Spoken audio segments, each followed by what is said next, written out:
चलिए, हाँ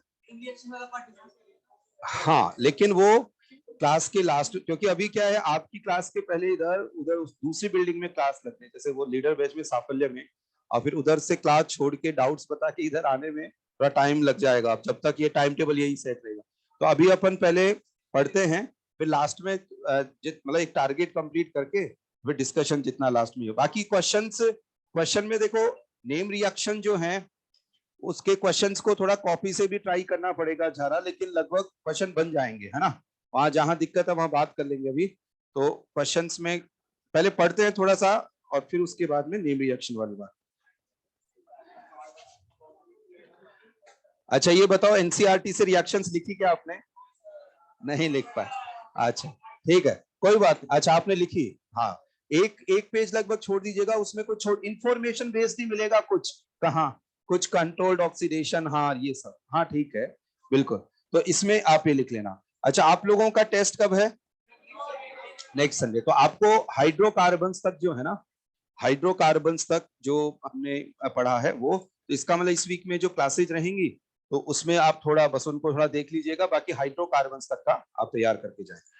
और अब हाइड्रोकार्बन्स पिछली क्लास के अंदर हाइड्रोकार्बन की जब हम लोग शीट डिस्कस करेंगे, हाइड्रोकार्बन की शीट उसी से बनेगी जिसको हेलोजन डेरिवेटिव और उसके बाद की जो ऑर्गेनिक है वो आ रही होगी, क्योंकि जो हाइड्रोकार्बन में हमने पढ़ाना क्लास में उसके 2-4 क्वेश्चन उस पर मिल जाएंगे। छोटी मोटी रिएक्शन जो पढ़ी ना उसमें 2-4 कुछ क्वेश्चन है, बाकी वो पूरा पहले ही पढ़ चुके हैं, तो इसलिए पूरा पूरा रिवीजन हो जाता है ऑर्गेनिक का, तो वो अपन करेंगे आगे discuss.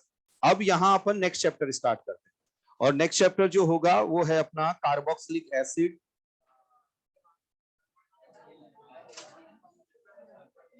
Carboxylic acid and derivatives,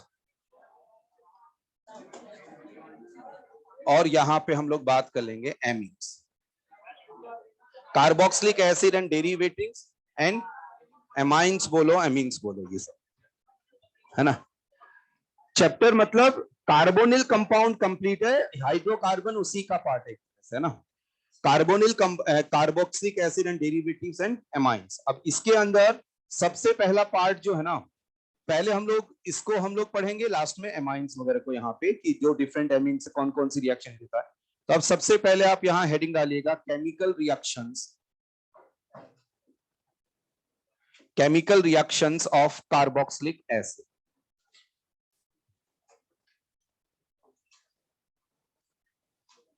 chemical reactions of carboxylic acid.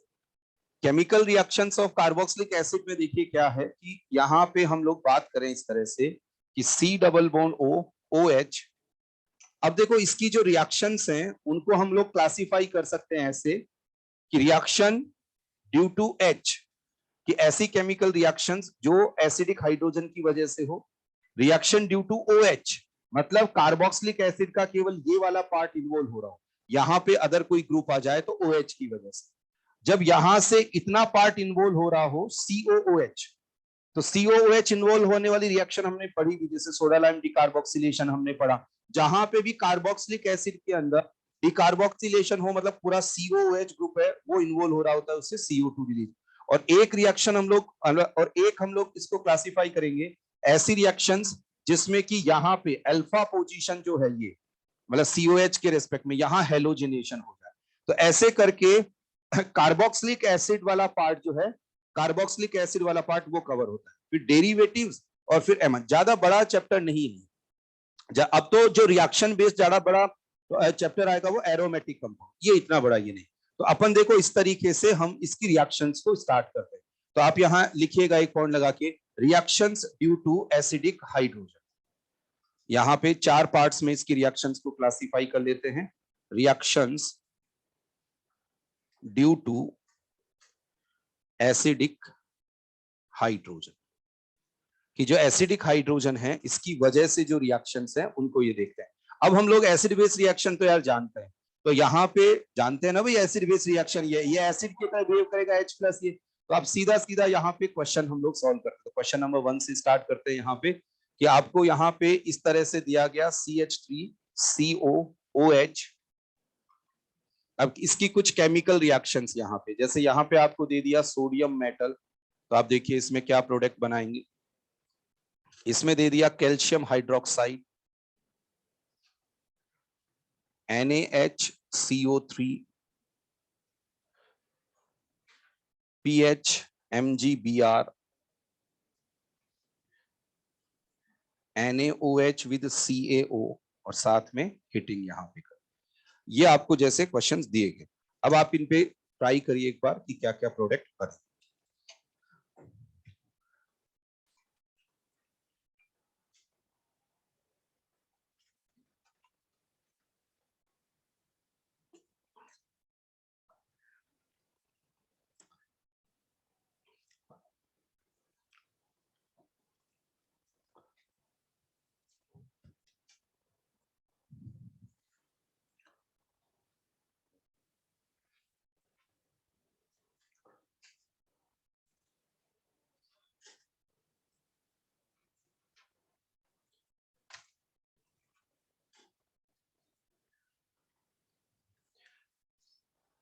क्या सॉल्व आपने?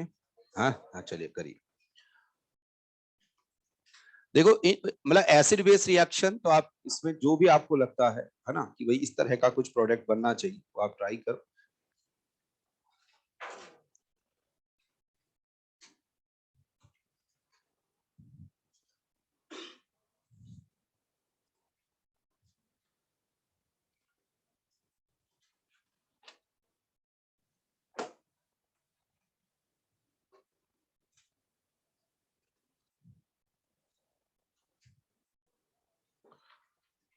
चलिए देखते हैं ना। ये बताओ यहाँ पे क्या सोचते हैं, सोडियम मेटल मिलाने से क्या होगा? हाइड्रोजन गैस रिलीज हो जाएगी। ऐसा कोई कंपाउंड जिसमें एसिडिक एच होता है, आप सोडियम मेटल मिलाएंगे तो यहां हो जाएगा, देखो CH3 C double bond O minus Na plus plus, यहां से बताओ क्या रिलीज हो जाएगी?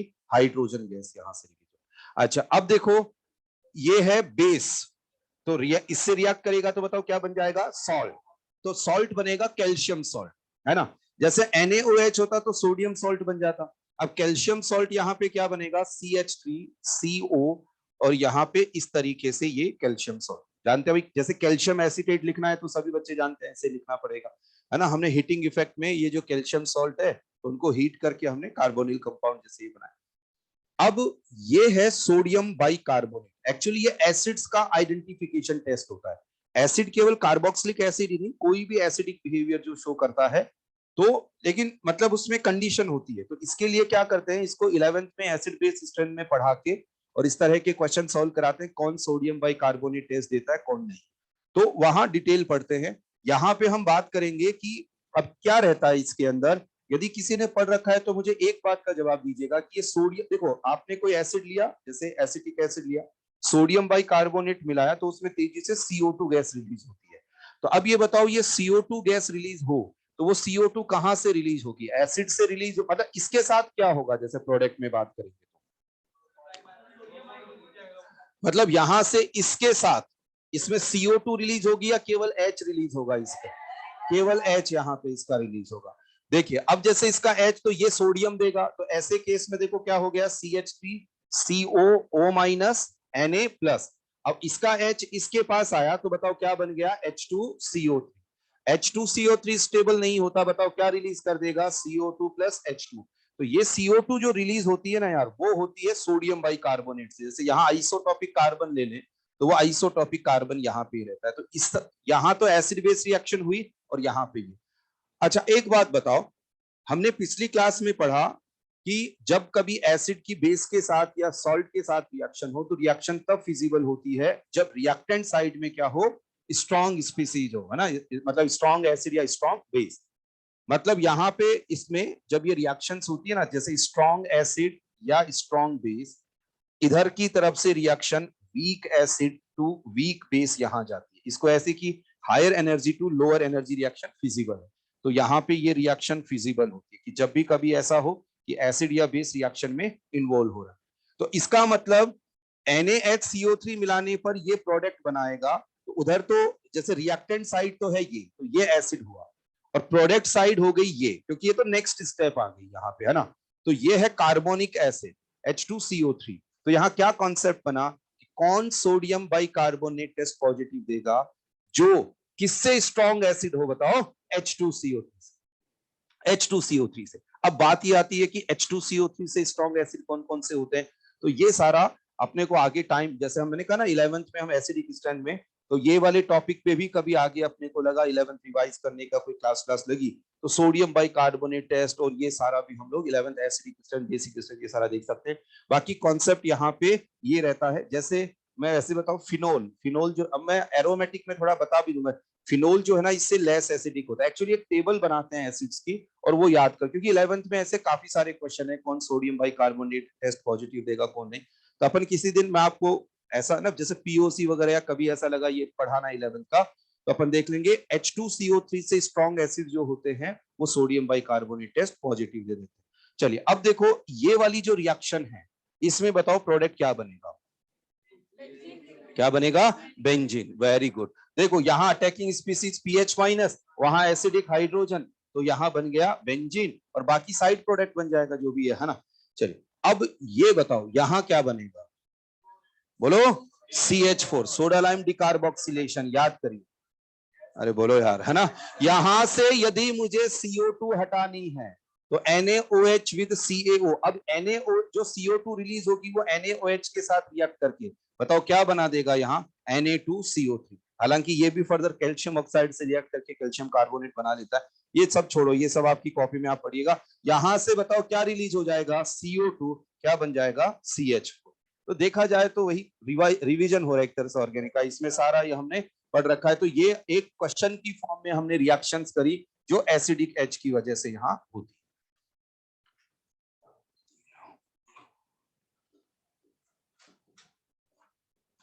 रिएक्शंस ड्यू टू OH, जो OH ग्रुप है उसकी वजह से जो रिएक्शंस है उनको हम लोग पढ़ते।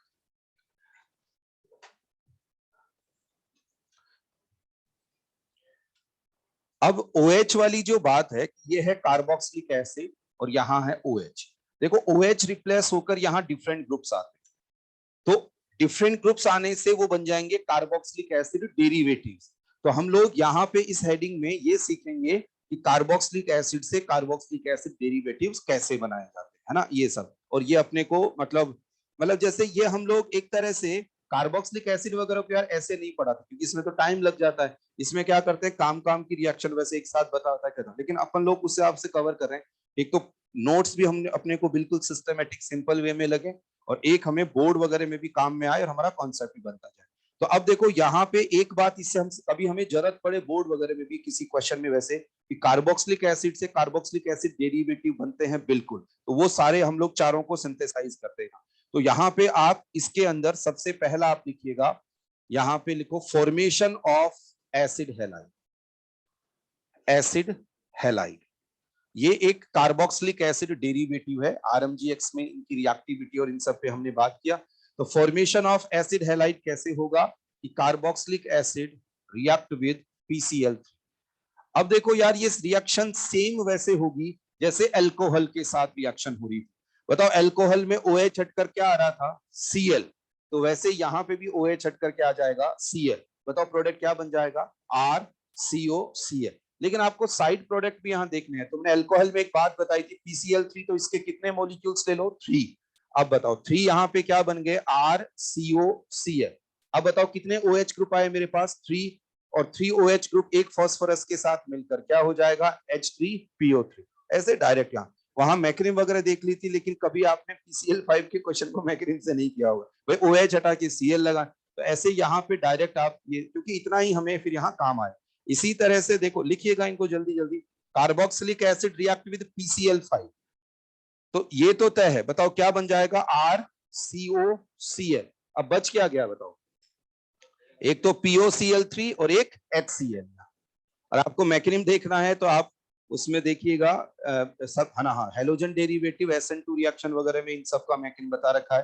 तो अभी बार बार उन सबको लिखने। इसी तरह से RCOCl रिएक्ट विद SOCl2 और यहाँ पे बनेगा RCOCl plus SO2 plus HCl। तो यहाँ पे इस तरह से फॉर्मेशन हो गया एसिड हैलाइड।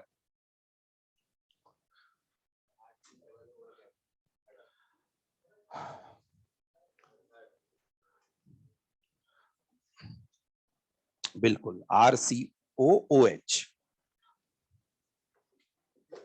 SOCl2 के साथ रिएक्ट होकर ये बन।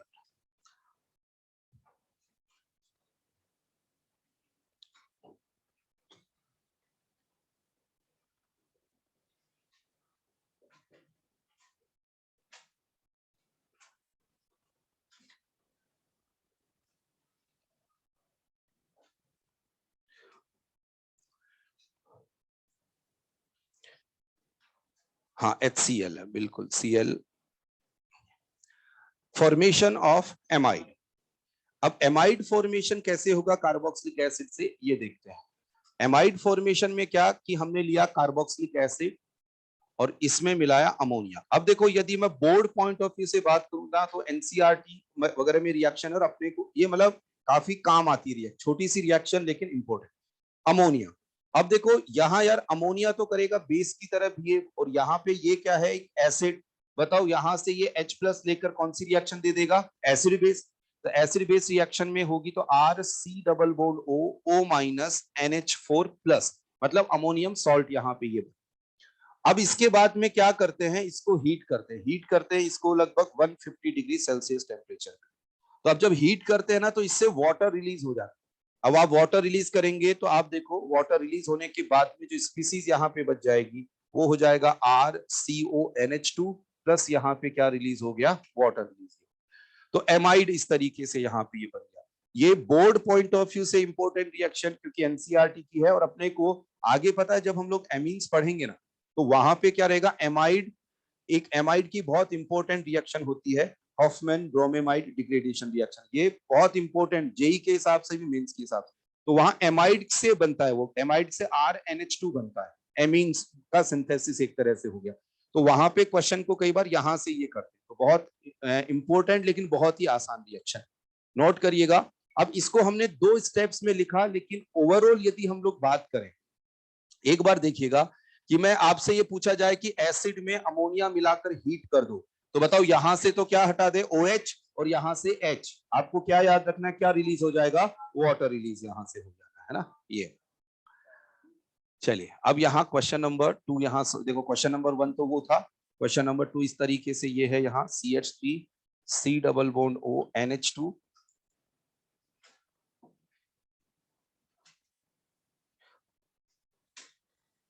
और यहाँ पे मैंने हिटिंग मतलब आपको जैसे अमोनिया दो या अमोनिया में H हटा के एल्काइल दो जैसे एल्काइल अमीन यहाँ पे दे दी तो सेम उसी प्रोसेस से रिएक्शन होगी। लेकिन अपन डायरेक्ट आंसर रुकिएगा एक बार है ना। हाँ हाँ यहाँ OH लिखना है यार है ना। ये थोड़ा सा ये मिस्टेक ये हो रही है ना। यहाँ पे CH3COOH और CH3CH2NH2 यहाँ पे है।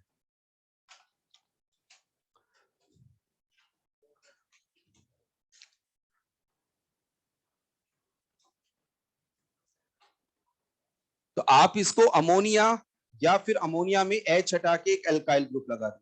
अच्छा बताओ देखकर इसको क्या लग रहा है क्या रिलीज हो जाएगा यहाँ से वाटर रिलीज यहाँ से हो जाना। तो यहाँ से हम लोग करेंगे OH को हटाना है यहाँ से H को हमने हटाया। तो ऐसे केस में यहाँ पे आप मतलब एमाइड जो है अब 2 डिग्री एमाइड बन जाएगा RCO यहाँ NH CH2 CH3 और यहाँ पे वाटर दिया है बिल्कुल है ना। तो ये एमाइड में 2 डिग्री एमाइड होता है। ये जैसे 1 डिग्री ये 2 डिग्री और एक और एल्काइल ग्रुप लगा देते हैं 3 degree amide.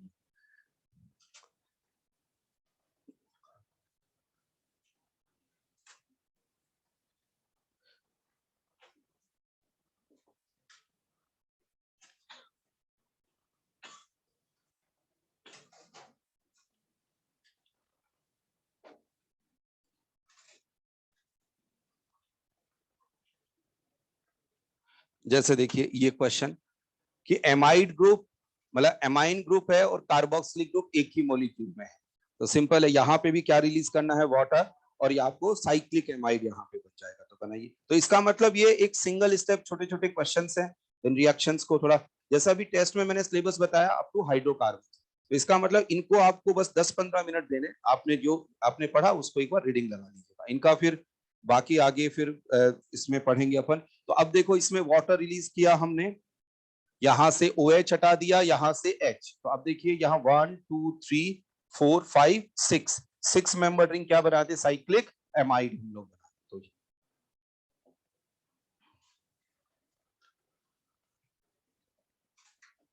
6 member ring cyclic amide। तो ये कुछ छोटे मोटे क्वेश्चन थे यहाँ पे। अब लिखिएगा सी, यहाँ पे लिखते हैं फॉर्मेशन ऑफ एनहाइड्राइड।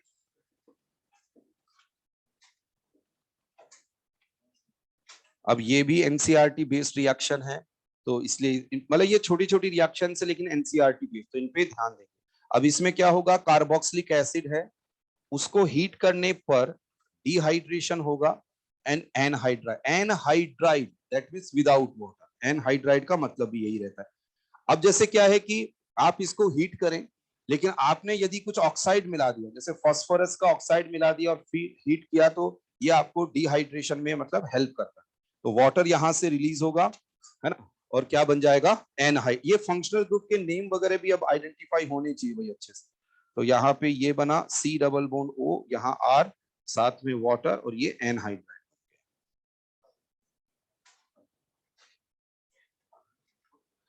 है ना, एनहाइड्राइड ये बना।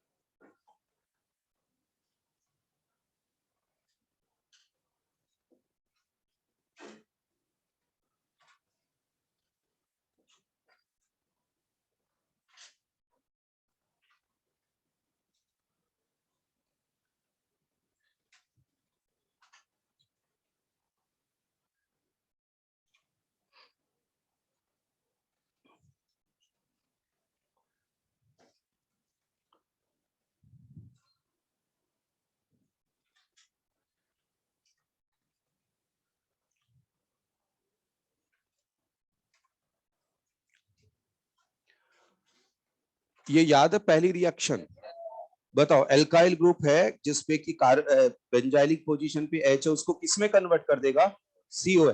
देखो ये पूरा रिएजेंट होता है एल्केलाइन KMnO4 और फिर उसमें डाइल्यूट एसिड हम लोग मिला दे, लेकिन केवल KMnO4 लिखा हुआ है तो भी फिर हमें समझना पड़ेगा। अच्छा फिर क्या रहता है, देखो और भी, जैसे कई बार ये क्लिक नहीं करता लेकिन ये पता है कि यार ये एनहाइड्राइड बनाता है, तो वो फिर ये है ना, तो ये हेल्प मिल जाती है इसे। तो ये अपने ऑक्सीडेशन में, एरोमेटिक कंपाउंड्स के ऑक्सीडेशन में 1-2 पोजीशन पे क्या आ जाएगा, COO है। इस एसिड का नेम बता सकते हैं, थैलिक एसिड। तो इससे जो एनहाइड्राइड बनेगा उसको थैलिक एनहाइड्राइड। चलिए यहाँ पे आपने इसको हीट किया तो ये एनहाइड्राइड।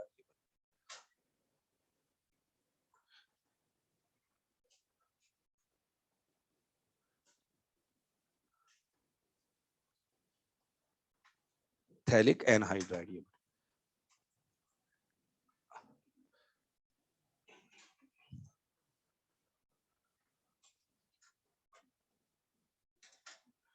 तो किस किस का एसिड हैलाइड, एमाइड और एनहाइड्राइड, इन सब का सिंथेसिस ये हो गया।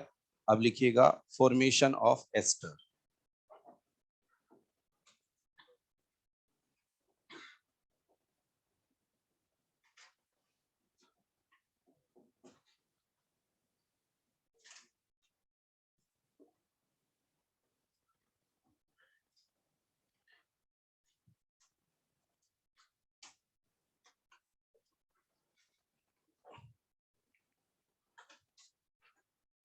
फॉर्मेशन ऑफ एस्टर, एस्टरिफिकेशन इसको यहाँ पे ये बोलते हैं।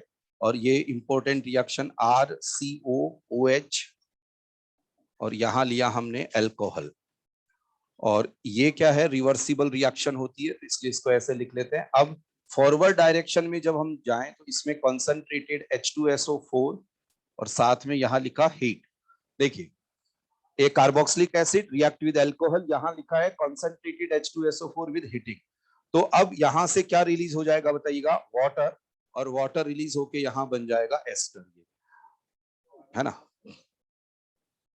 अब देखना इसमें, इस रिएक्शन में क्या होता है यार, ये जो है ना, यहाँ पे जैसे अपने को बात ये करनी है कि दो तरह की ऑक्सीजन, एक अल्कोहल की और एक कार्बोक्सिलिक एसिड की। तो पहले कभी जरूरत पड़ी हो तो शायद ये बात अपने की हो कि इसके पास कितनी ऑक्सीजन, दो, इसके पास एक, बताओ किसको अपनी ऑक्सीजन देनी चाहिए, OH को, क्योंकि तो इसके पास कितनी है, दो है। लेकिन अभी अभी क्योंकि हम लोग मैकेनिम पढ़ेंगे तो हमें पता चल जाना है कि कैसे इसको एक्सप्लेन कर सकते हैं। तो अपन एक काम करते हैं, यहाँ पे आइसोटॉपिक ऑक्सीजन ले लेते हैं। तो ऐसे केस में ये पता चला कि जो एस्टर है उसमें आइसोटॉपिक ऑक्सीजन है, तो इसका मतलब क्या हुआ है, यहां से क्या गया है OH एंड यहां से H ये जा रहा है। तो अपन मैकेनिज्म से इसको समझ लेंगे, लेकिन अभी ये ध्यान रखेंगे कि भाई इसके पास 2 ऑक्सीजन, इसके पास 1, तो देने की बारी आएगी तो ये OH ग्रुप देगा और ये H।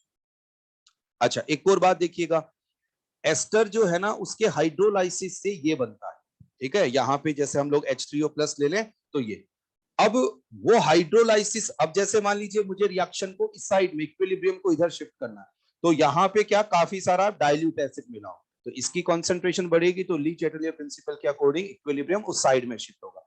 अभी हम लोग फॉरवर्ड डायरेक्शन में जाने वाली रिएक्शन की बात करें, क्योंकि हेडिंग अपना ये, फिर हम लोग एसिड डेरिवेटिव पढ़ेंगे, तो फिर एस्टर का हाइड्रोलाइसिस कैसे होता है उसको भी विद मैकेनिज्म ये पढ़ेंगे। तो अपन चाहें तो इसकी जरूरत है नहीं, बाकी जैसे H3O+, तो ऐसे केस में इधर ये हो जाता है। अभी हम फॉरवर्ड डायरेक्शन में जाने वाला प्रोसेस स्टडी कर रहे हैं कि एस्टरिफिकेशन कैसे होता है। अब इसकी मैकेनिज्म तो अपन लिखना चाहिए, मैकेनिज्म से फिर क्या उससे हम लोग सीख सकते हैं, कैसे कैसे क्वेश्चंस बन सकते हैं, उन पे बात कर लेंगे। मैकेनिज्म देखो इसकी, लिखो, आप लिखते भी जाइएगा साथ साथ, RCOOH, और यहाँ ये रिवर्सिबल साइन नहीं भी लगाएंगे, ठीक है, हमें पता है कि रिवर्सिबल रिएक्शन है, ठीक है, लेकिन मैकेनिज्म लिखते टाइम लगाने का मतलब है ये रिवर्सिबल रिएक्शन होती है। यहाँ H+ जो है, देखो सीधी सी बात है, यहाँ SNAE मैकेनिज्म से ये हम लोग बताते हैं। अब ये है न्यूक्लियोफाइल, न्यूक्लियोफाइल अटैक करेगा इस वाले कार्बन पे, तो यहाँ डेफिशिएंसी ज्यादा हो, इसके लिए मीडियम लिया जाता है एसिडिक, क्योंकि यहाँ पे ये क्या करता है, एसिडिक मीडियम इस वाले कार्बन पे डेफिशिएंसी क्रिएट करता है। क्यों? क्योंकि ऑक्सीजन पे कैसा चार्ज आ जाएगा, पॉजिटिव। चलिए तो देखिए यहाँ क्या हो जाएगा, RC≡O, ऑक्सीजन पे आया पॉजिटिव चार्ज, और यहाँ पे ये हो गया OH। चलो एक काम करते हैं, फिर अभी आप लिखना बंद करो, एक बार समझ लीजिए, है ना। अब देखो क्या है, जैसे ऑक्सीजन पे पॉजिटिव चार्ज है, इलेक्ट्रॉन को अपनी तरफ खींचेगा, तो आप सीधा सीधा अगली स्टेप में अल्कोहल का अटैक करा दीजिए, या फिर इसको ज्यादा समझाना है तो रेजोनेटिंग स्ट्रक्चर बना के समझा दीजिए कि यहाँ पे आ गया पॉजिटिव चार्ज, यहाँ OH, इधर OH लगा है, ये हमने रेजोनेट, तो इसका मतलब हमें एसिडिक मीडियम का फंक्शन समझ में आ गया कि उसको क्या फंक्शन। अब ऐसे में आगे अब क्या होगा कि हमने लिया यहाँ अल्कोहल, अल्कोहल जो है वो अब अटैक करेगा इस पे, है ना, ये RDS यहाँ पे इसमें हो जाता है। तो अब बताओ यहाँ क्या बन जाएगा, RC, और यहाँ पे अल्काइल ग्रुप, यहाँ H पॉजिटिव चार्ज आ गया, OH, और ये क्या हो गया, OH यहाँ पे, ठीक है। अब इसके आगे देखें तो बताओ, एक तो ये ऑक्सीजन यहां से क्या रिलीज कर देगा, H+, और दूसरा यहाँ पे एक कार्बन पे 2 OH है, तो क्या रिलीज हो जाएगा, वाटर।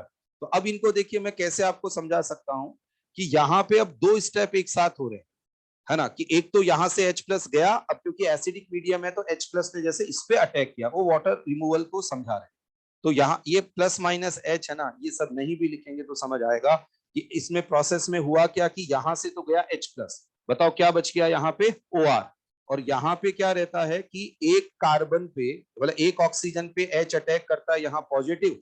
अब देखो आगे का स्टेप कैसे समझा सकते हैं, ये है लोन पेयर, ये इधर से इधर आएगा, बताओ क्या रिलीज हो गया, वाटर, यहाँ पे कैसा चार्ज आ जाएगा, पॉजिटिव, क्या हट जाएगा, H+, ठीक है, ये हो गया। लेकिन अब इतना कौन कर, देखो यहाँ पे ये किया, इसको ऐसे किया, है ना, मतलब आप बुक्स पढ़ेंगे तो दोनों तरह से बात ये लिखी रहती है, लेकिन अब ज्यादा लिखना पड़ता ना, इसलिए डायरेक्ट हमने किया। R, बताओ क्या हो जाएगा, C≡O, R' प्लस क्या बन गया, वाटर। अच्छा अब इसमें देखो एक बार वो आइसोटॉपिक ऑक्सीजन को लेके चलते हैं, यहाँ पे था ना ये, तो आप देखिए यहाँ पे आया, फिर इस जगह आ गया, और फिर यहाँ पे प्रोडक्ट में ये आ गया। अब इसको एक बार लिख लो, फिर हम लोग ये देखते हैं कि भाई मैकेनिज्म की जरूरत हमें कहां पड़ सकती है। नोट करिएगा एक बार इसको, बात कर,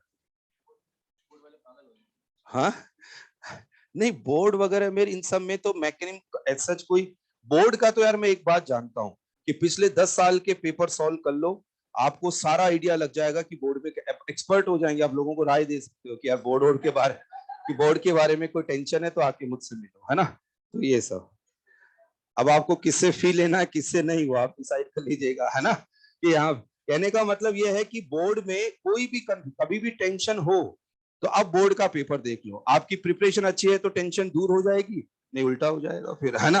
ये वाला।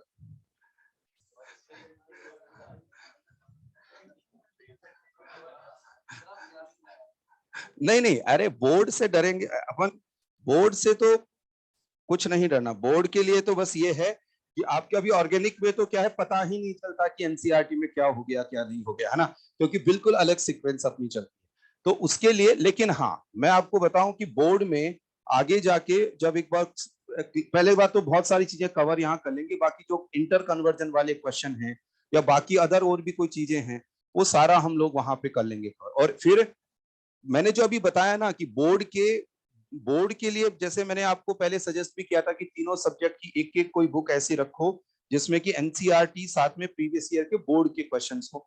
जैसे जैसे बाकी सब्जेक्ट में एनसीईआरटी के हिसाब से चैप्टर्स होते जा रहे हैं, यदि ये क्या होता है, थोड़ा सा स्मार्ट वर्क होता है कि एक वीक में 1 घंटे हमने एनसीईआरटी को दे दिया, तो ऐसे करते करते हम लोग कुछ महीनों में, 2 महीने 3 महीने में, अब तो हालांकि थोड़ा सा ज्यादा मतलब उसके हिसाब से आप देख लो, तो हम बहुत सारी हेडेक खत्म कर, एटलीस्ट ये तो खत्म कर लेते हैं यार, बोर्ड वोर्ड में कुछ आएगा तो संभाल लेते हैं। स्पेशली फिजिक्स वगैरह में वहां डेरिवेशन वगैरह आते हैं एग्जाम में, तो वो फिर थोड़ा सा आप अभी से तैयार करेंगे ना, क्योंकि एग्जाम डेट कई बार बोर्ड के आसपास फंस जाती है। तो यदि अभी से थोड़ा थोड़ा करके कोई भी एक डिसाइड करो कि संडे को घंटे भर मेरे को एनसीईआरटी, घंटे 1.5 घंटे जो भी आप देख सकते हैं, और उसमें अलग अलग सब्जेक्ट को लेके थोड़ा थोड़ा पढ़ते जाओ, तो कोई दिक्कत नहीं है ना। पुराने पेपर्स ही सॉल्व कर सकते हैं और कुछ नहीं। तो अब जैसे यहाँ पे हम बात करते हैं, देखिए आगे देखो कैसे कैसे अपने को पूछा जाएगा क्वेश्चन, क्वेश्चन पूछे जाएंगे रेट ऑफ एस्टरिफिकेशन पे, है ना। जैसे यहाँ एक पॉइंट लगा के हम लोग लिखते हैं रेट ऑफ एस्टरिफिकेशन।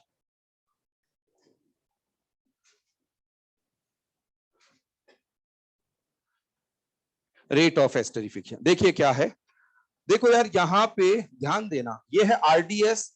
यहाँ रेट जो है दो केमिकल्स के रिस्पेक्ट में पूछे जा सकते हैं। डिफरेंट कार्बोक्सिलिक एसिड देके पूछा जा सकता है एस्टरिफिकेशन कौन ज्यादा तेज करेगा, डिफरेंट एल्कोहल्स। अब एक तो होता है स्टेरिक फैक्टर, देखिएगा ये अल्काइल ग्रुप जितना बड़ा होता जाएगा इसके अटैक करने की टेंडेंसी उतनी ही कम, फैक्टर हो जाएगा रिपल्शन, स्टेरिक हिंड्रेंस। सिमिलरली यहां एक और बात है कि जैसे मान लीजिए स्टेरिक हिंड्रेंस जो है वो एक जैसी है लगभग, तो ऐसे केस में यहां जितना ज्यादा पॉजिटिव चार्ज क्रिएट होगा, मतलब जितना विड्रॉइंग ग्रुप, जैसे ये अल्काइल ग्रुप है, इस पे ऐसा कोई ग्रुप जुड़ा है जो यहाँ डेफिशिएंसी क्रिएट करे, तो बताओ इस न्यूक्लियोफाइल के अटैक करने की टेंडेंसी उतनी ही ज्यादा होगी। ऐसे ही अल्कोहल के रिस्पेक्ट में बात करें तो इसमें भी क्या है कि जितना बल्कि ये ग्रुप होता जाएगा उतनी ही अटैक करने की टेंडेंसी कम होती जाएगी। तो ये सारी बातें जो है ना, ये सारी बातें हम तभी समझ सकते हैं जब हमने इसको मैकेनिज्म इसको लिखा हो यहाँ पे। तो अपन देखो एक काम करते हैं, हमने हेडिंग डाला रेट ऑफ एस्टरिफिकेशन, इसके अंदर आप इसको लिख चुके हैं, मैं हटा दूं इसको यार यहाँ से, है ना। देखिए आप यहाँ पे ऐसा लिखो कि कार्बोक्सिलिक एसिड के लिए आप RCOOH, और इसके लिए हम लोग बात कर रहे हैं कि साइज ऑफ आर, यदि ये ज्यादा तो इसमें स्टेरिक हिंड्रेंस ज्यादा, और स्टेरिक हिंड्रेंस ज्यादा होगी तो जो इसकी जो रेट ऑफ रिएक्शन है, रेट जो होगी वो रेट कौन सी, एस्टरिफिकेशन, रेट ऑफ रिएक्शन यहां पे कम हो जाएगा। मतलब ऐसा जो एसिड होगा वो इतना तेजी से एस्टर नहीं बना। यही सेम स्टेरिक फैक्टर हम लोग अल्कोहल के लिए भी लिख रहे हैं कि ये अल्कोहल यहां पे साइज ऑफ आर ये जितना ज्यादा तो इसमें वही स्टेरिक फैक्टर आ जाएगा। स्टेरिक हिंड्रेंस जो है वो ज्यादा हो, और स्टेरिक हिंड्रेंस ज्यादा तो रेट ऑफ रिएक्शन कम हो।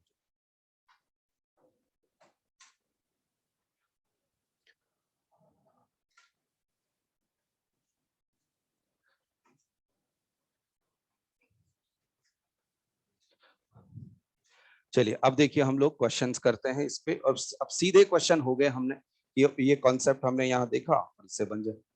चलिए अब यहाँ पे क्वेश्चन वही कि जैसे पहला क्वेश्चन यहाँ है H, या इसको ऐसे लिख लेते हैं CH3 COOH, then CH3 CH2,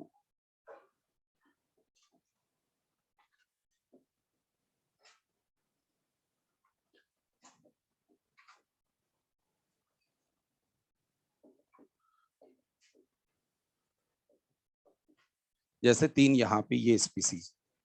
तो अब क्वेश्चन वही देखो, हेडिंग वही रखा हुआ है ना, तो यहाँ पे आप जैसे लिखोगे क्वेश्चन सॉल्व हो जाएगा, इसलिए जल्दी से सॉल्व करो, मतलब जल्दी जल्दी लिखो, है ना। रेट ऑफ एस्टरिफिकेशन,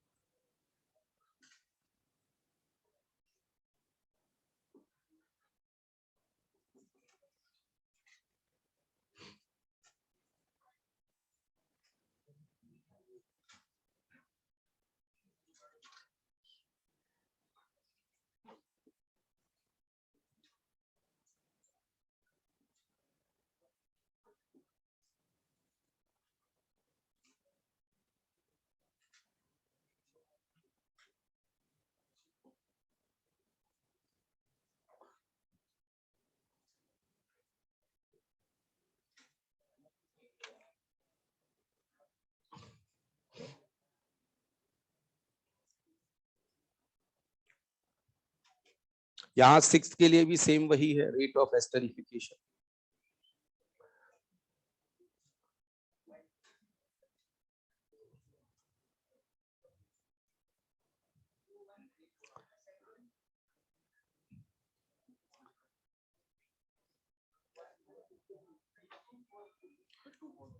चलिए अब यहाँ जो ये 5th वाला क्वेश्चन है, इसके लिए आंसर बताइए। 1 2 3 है ना। तो यहाँ पे देखो ये मिथाइल, इथाइल और ये क्या हो जाएगा, आइसोप्रोपाइल। जैसे जैसे साइज बड़ी होती जा रही है रेट ऑफ रिएक्शन कम होती है। अच्छा इसमें 6th क्वेश्चन में सबसे ज्यादा बताओ, फिर ठीक बात है ना। यहाँ पे इसका देखो आसान क्वेश्चन, माइनस है, यहाँ माइनस आई और यहाँ पे प्लस आई, यहाँ पे हो जाएगा या प्लस है। तो आप देखो यदि मैकेनिज्म हमने देखी, वहां कॉन्सेप्ट यदि अपने को पकड़ में आया कि कैसे क्वेश्चन करना है, फिर उसके बाद में क्वेश्चन बहुत आसान है। अब यहाँ एक बात ध्यान देना, कई बार ऐसा हो जाता है कि सर यहाँ पे हमने एक्चुअली यहाँ कॉन्सेप्ट ये है कि -m लगेगा तो यहाँ डेफिशिएंसी ज्यादा, और डेफिशिएंसी ज्यादा तो न्यूक्लियोफाइल के अटैक करने की टेंडेंसी ज्यादा हो। हाँ हाँ ये तो लिखा ही नहीं अपन ने, यहाँ कार्बोक्सिलिक एसिड बनाई है भाई यहाँ पे, है ना, बिल्कुल यहाँ है ना, कार्बोक्सिलिक एसिड बनाई। चलिए वेरी गुड, है ना। ये हाँ ये थोड़ा मिस्टेक हो जाए तो बताइएगा। तो कार्बोक्सिलिक एसिड जो यहाँ पे ये रहता है ना, तो ऐसे केस में क्या रहता है कि ये एस्टरिफिकेशन वाली बात है, तो यहाँ ये रहा। अब यहाँ देखो इसमें कंफ्यूज मत होइएगा कि यहाँ स्टेरिक हिंड्रेंस से हम लोग क्यों नहीं कर रहे, क्योंकि देखो ऑलरेडी बेंजीन रिंग है, तो यहाँ हिंड्रेंस ऑलरेडी सभी में है ना, तो उससे फिर फर्क नहीं पड़ेगा कि यहाँ पे कोई ग्रुप लगा है कि यहाँ नहीं लगा है, क्योंकि सारे के सारे हिंडर्ड यहाँ पे है बेंजीन रिंग की वजह से। चलिए अब नेक्स्ट क्वेश्चन यहाँ देखिए, हाँ लिख ली, हाँ लिख ली, ये तो आपने आंसर बताया वो मैंने लिखा, लिख तो आप चुके होंगे ना, बाकी लिख लो। ये सिंपल पार्ट है ना, तो इसको थोड़ा धीरे पढ़ेंगे तो आप लोग बोर हो जाओगे फिर, है ना, इसलिए इसको क्या है जल्दी, क्योंकि छोटे छोटे क्वेश्चन हैं अभी, है ना। अभी हम लोग बड़े कुछ क्वेश्चंस करेंगे तो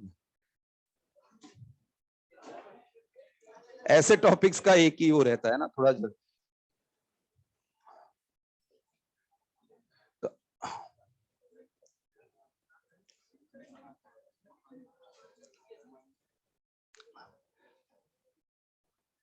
देखो यहाँ एक बस एक छोटी सी बात ये है कि कार्बोक्सिलिक एसिड से अल्कोहल रिएक्ट करे तो ठीक है, एल्काइल वाला ग्रुप लग के उसे बन जाना है।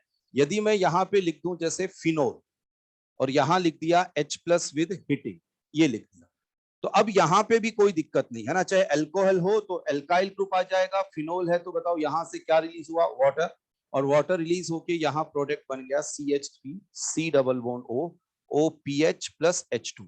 तो ये एक सिंपल बात थी कि यहाँ पे जो ऑक्सीजन के साथ एल्काइल ग्रुप भी कनेक्ट हो सकता है तो फिनाइल ग्रुप।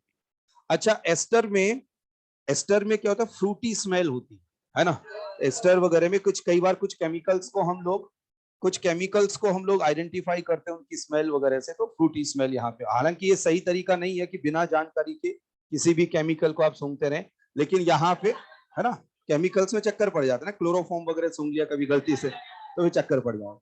अब यहाँ पे इसके अंदर, अच्छा ये देखो एक एक एक बात मैं बताऊं कि अभी ये जो एनेस्थेशिया होता है ना, एनेस्थेशिया के ऑपरेशन से पहले बेहोश, एक तो होता है लोकल मतलब कि जैसे किसी के यहाँ चोट लग गई और स्टिचिंग की जरूरत है ना, कि स्टिच करना है, तो यहाँ पे इंजेक्शन लगा देते हैं और इतना था ये हो जाता है ना, तो पेशेंट देखता रहता है, डॉक्टर सिलता रहता है उसको, है ना, इस तरह से। एक होता है पूरा का पूरा, है ना, तो उसमें उसमें क्या है, जब मेजर सर्जरी वगैरह ये सब हो, लेकिन अब उस मेजर सर्जरी लगी में, अब इसीलिए जो एनेस्थेशिया स्पेसिफिक डॉक्टर होते हैं ना, तो उनका भी क्वालिफिकेशन वैसे ही रहता है कि MBBS देन MD इसमें एनेस्थेशिया में, कि पेशेंट का जैसे ऑपरेशन करना एक डॉक्टर की जिम्मेदारी, उसको बेहोश करके होश में लाना, है ना, वो उसकी पूरी, क्योंकि वो जब बेहोश रहता है तो पूरा उसका ड्यूटी रहता है कि सब कुछ सही वर्क कर रहा है। ऐसा नहीं कि ऑपरेशन हो गया आप होश होश में आता रहेगा, चलते हैं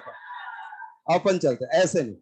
तो अब देखो मतलब ये है कि ये एनेस्थेशिया वगैरह जैसे ऑपरेशंस वगैरह होते हैं, तो जब कितना साइंस डेवलप हुआ होगा कि ओटी वगैरह, फिर उसके अंदर ये सब की बेहोश करना, फिर ये भी ये भी कॉन्फिडेंस की वापस होश में भी ले आएंगे। अब आप थोड़ा सा उस टाइम चले जाओ जब ये सब नहीं था, तो चोट तो तभी भी लगती होगी, है ना। तो आप सोचिए बिना एनेस्थेशिया के कि यहाँ पे ऐसा कुछ लग गया और सिल दिया उसको, है ना, ऐसा तो कितना कितना जबरदस्त उसमें उनमें ये होता होगा, है ना, कितना जबरदस्त ये सारा। अब तो जैसे पता ही नहीं चलता, अब तो बेहोश करते हैं, फिर बाद में होश आता है तब पता चलता है उसको कहां से कट पिट के सिल दिया कि क्या क्या कर दिया। मतलब ये ये एक तरह से ये हो गया कि जैसे कई बार बहुत मेजर सर्जरी होती है, रोड वगैरह किसी का ये जलता तो काफी देर तक वो ऑपरेशन वगैरह, तो आप सोचिए पहले कितना, हाँ काफी काफी मेजर ये है, और उसमें पता भी नहीं चलता पेशेंट को, पता भी नहीं चल रहा, बाद में पेन किलर इंजेक्शन वगैरह हो जाते हैं तो फिर वो सब, तो ये क्लोरोफॉर्म वगैरह ये सब जरूर पहले थोड़ा कुछ पता नहीं किस तरह से, लेकिन पहले गजब ही होता था, किसी के लग जाए कर जाए तो कैसे ना।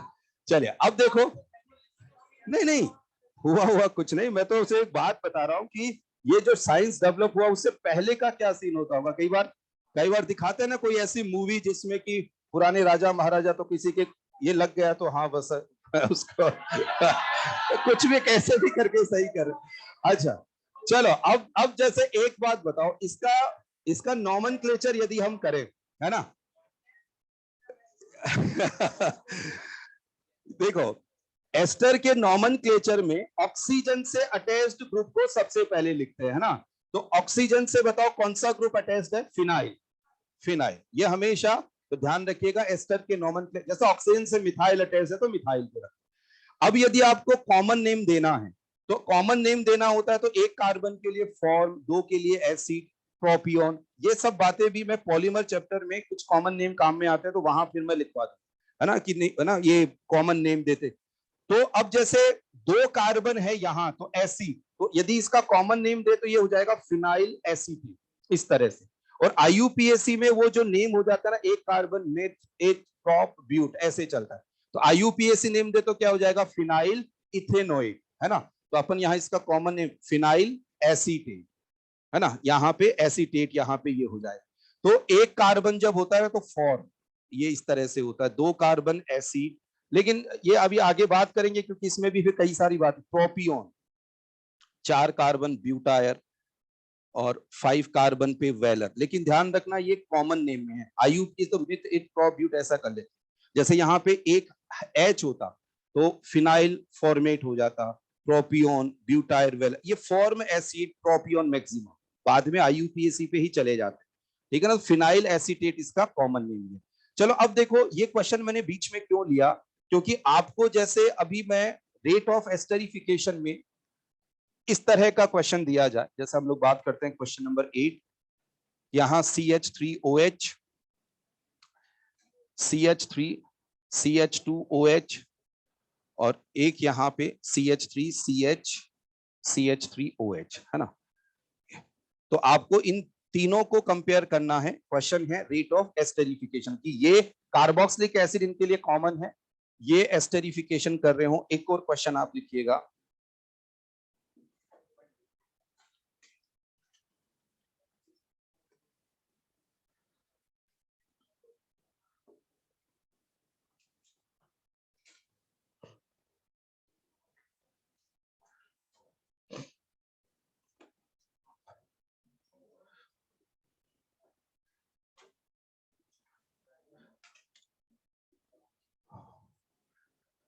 जैसे देखिए अब यहाँ पे अभी मैंने अल्कोहल में लिखाया, बताओ यहाँ पे क्या वर्क करेगा, स्टेरिक हिंड्रेंस, है ना, स्टेरिक हिंड्रेंस वर्क करेगा। अभी जैसे हमने लिखा था कार्बोक्सिलिक एसिड एंड अल्कोहल, यदि कार्बन का नंबर ऐसे चेंज हो रहा हो ना इस तरीके से, मिथाइल इथाइल प्रोपाइल इस तरह की फॉर्म में, तो स्टेरिक हिंड्रेंस से फिर हम लोग यहाँ पे करें। तो इसके अंदर आप लिख लो रेट ऑफ एस्टरिफिकेशन, बताओ क्या आंसर आ जाएगा, 1 2 3, 1 2 3 यहाँ पे आंसर रेट ऑफ एस्टरिफिकेशन। अब इस पे बात करते हैं, वैसे एक NO2 वगैरह लगा के वो लिख सकते हैं, इनको बस कॉन्सेप्ट इसी से बन जाएगा। यहाँ क्वेश्चन हम लोग सॉल्व करें,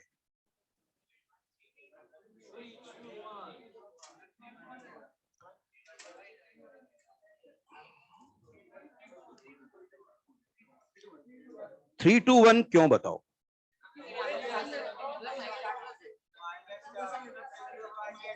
सही बात। देखो मैकेनिज्म देखेंगे तो हमें बात समझ में आएगी इन्होंने कि मैकेनिज्म में एक तरह देखो स्टेरिक हिंड्रेंस तो मतलब सभी के सभी यहाँ पे एक तरह से हिंटर्ड ही है ना।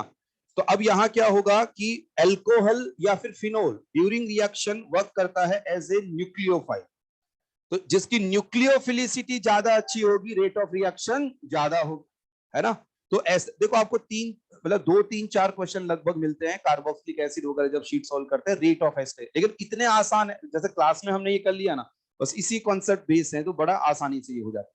तो आप यहाँ रीजन इसको ऐसे समझ सकते हैं कि इसकी न्यूक्लियोफिलिसिटी ज्यादा होनी चाहिए, क्योंकि इसका काम क्या है, ये अटैक करके यहाँ प्रोडक्ट बना रहा होता है।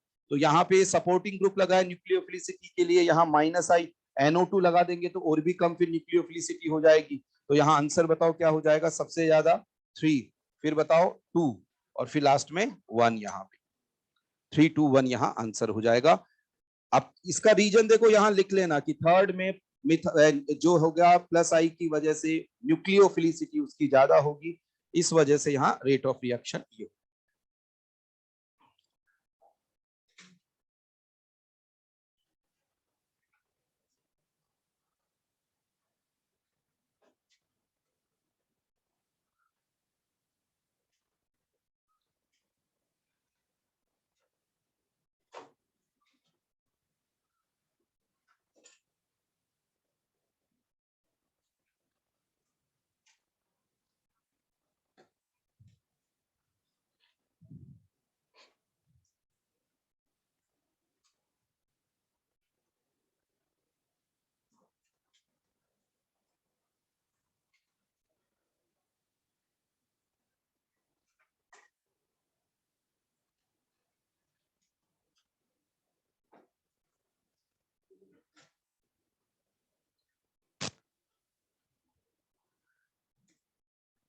अब देखो आसान क्वेश्चन, बताओ क्या कराना है, एस्टरिफिकेशन, OH एंड H हटा के, और जब तक आइसोटॉपिक ऑक्सीजन नहीं दे कहीं से भी OH कहीं से भी H हटा के, और आप अपना साइक्लिक एस्टर यहाँ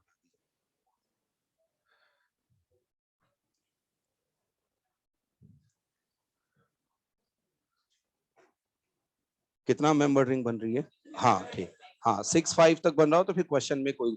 अब यहाँ पे क्या होगा कि यहाँ से तो H और यहाँ से OH, ठीक है, ये रिलीज हो जाना है। तो 1 2 3 4 5 6, ये देखिए 6 मेंबर रिंग बना देते हैं इंक्लूडिंग ऑक्सीजन,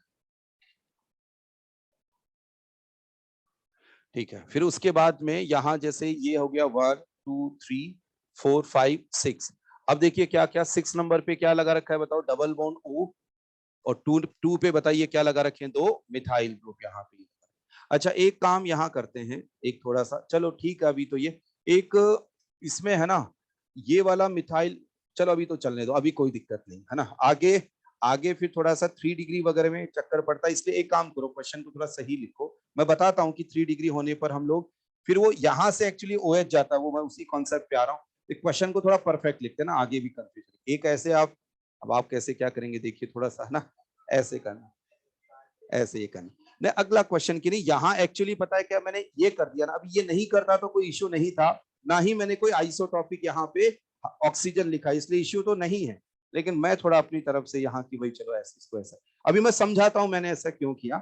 एक मिथाइल उड़ाना है, उड़ा दीजिए, है ना, चलिए बिल्कुल, हाँ हाँ। अब देखो आगे बढ़ते हैं, एस्टरिफिकेशन में थोड़ा सा क्वेश्चंस बनते हैं इसलिए हमने यहाँ पे बात करते हैं, लेकिन है आसान। अब आगे बढ़ते हैं, देखो यहां तक एक बार फ्री हुई आप, है ना, हो गए, चलिए देखिए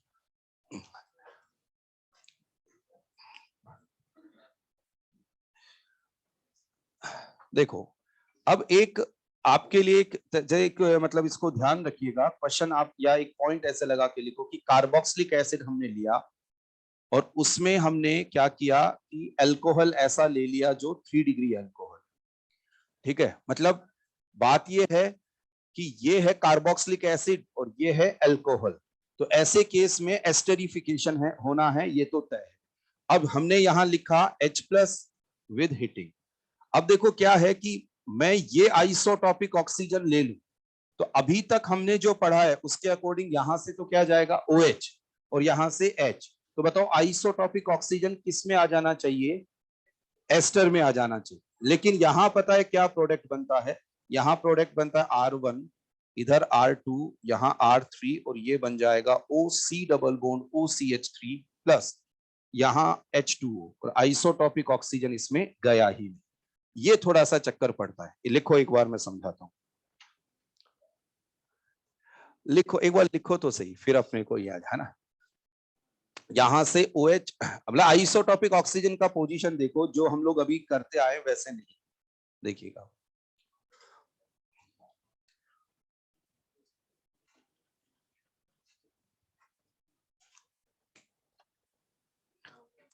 सबसे पहले तो लिखो, और जिन बच्चों को ये समझ नहीं आया कि भाई मैंने इसमें क्या कुछ अलग लिखा है, तो वो फोकस करो थोड़ा सा कि अभी जो हमने पढ़ा उसके अकॉर्डिंग OH को, कार्बोक्सिलिक एसिड को OH देना है, अल्कोहल को H देना है। यदि हम वैसे ही करते तो बताओ एस्टर में क्या आता, आइसोटॉपिक ऑक्सीजन। लेकिन अभी क्या इसमें आया, क्या नहीं, तो इसका मतलब यहाँ थोड़ा सा चक्कर पड़ता है। अब वो चक्कर क्या है उसको थोड़ा सा देखना है। ये चक्कर किस वजह से पड़ा कि अटैकिंग स्पीसीज जो है वो 3 डिग्री अल्कोहल है और काफी बल्कि ग्रुप यहाँ पे ये हो गया है ना। चलो लिख लो एक बार, फिर अब देखो ध्यान से सुनिएगा बात को, आसान है, बस आपको एक बार सुनना है ध्यान से। देखो क्या है, यदि अभी जो हमने पिछला मैकेनिज्म देखा, वो पिछला मैकेनिज्म ये है कि H+ ने यहाँ अटैक किया, यहाँ डेफिशिएंसी क्रिएट हुई, और ये बताओ कैसा वर्क करेगा, एज ए न्यूक्लियोफाइल। लेकिन यदि 3 डिग्री अल्कोहल है तो फिर उसमें स्टेरिक हिंड्रेंस इतनी ज्यादा हो जाती है कि यहाँ इसकी अटैक करने की टेंडेंसी फिर कम हो जाएगी, मतलब अटैक यहाँ पे कर ही नहीं पाएगा ड्यू टू हिंड्रेंस। तो ऐसे केस में प्रोसेस, जो नॉर्मल प्रोसेस हमने पढ़ा एस्टेरिफिकेशन का, उससे नहीं हो पाएगा। उसके कंपेयर में ज्यादा आसान क्या तरीका होगा, तो एक बार मैं आपको समझाता हूँ, मैं कहीं लिख के समझाता हूँ कि इस वाले प्रोसेस में जो अभी तक पढ़ा उसमें क्या दिक्कत थी, मैंने क्लियर किया। अब यदि इस प्रोसेस से चले तो प्रोडक्ट आसानी से बनता है, इसलिए यहाँ प्रोडक्ट को हम ऐसे बताते हैं कि देखो ये है OH, ठीक है, इसके अंदर क्या होगा कि ये H+ अटैक करेगा, और H+ अटैक करके, और बताओ क्या रिलीज हो जाएगा यहाँ से, वाटर, ये वाटर रिलीज हो जाएगा। और वाटर रिलीज होने के बाद में यहाँ बना कैटायन, ये R2 R3 और यहाँ प्लस, और अगली स्टेप में अब जो न्यूक्लियोफाइल की तरह वर्क करेगा वो ये कार्बोक्सिलिक एसिड यहाँ पे ये करेगा। तो इसका मतलब यहाँ पे एक अंतर आ गया कि जो अभी हमने मैकेनिज्म पढ़ी थी पहले, उसमें बताओ न्यूक्लियोफाइल कौन था, अल्कोहल। बोलो यार समझ पा रहे हैं, उस पे न्यूक्लियोफाइल कौन था, अल्कोहल।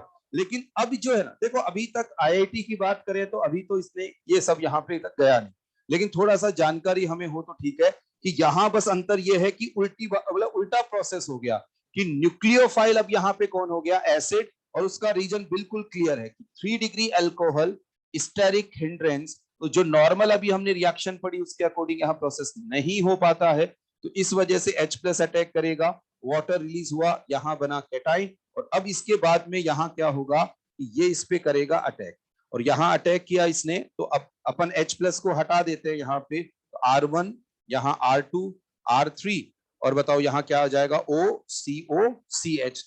यदि ये तीनों काइरल कार्बन अलग अलग हैं तो प्लेनर सरफेस पे अटैक हुआ है, तो यहाँ पे क्या बन सकता है, रेसेमिक मिक्सचर भी यहाँ बन सकता है। चलो इसको लिख लो। आगे जब हाइड्रोलाइसिस करेंगे ना एस्टर का, तो फिर मैं यहाँ इस तरह के क्वेश्चन कि भाई क्या क्या बनेंगे, कौन सा अल्कोहल बनेगा, कौन सा एसिड बनेगा, इस पे बात करेंगे। लेकिन ये आसान बात है ना, थोड़ा सा एक्सप्लेनेशन आप घर पे पढ़ो तब लिख लेना कि स्टेरिक हिंड्रेंस की वजह से alcohol as a nucleophile work नहीं करता है, उल्टा हो जाता है यहाँ पे कार्बोक्सिलिक एसिड ऐसा करता है।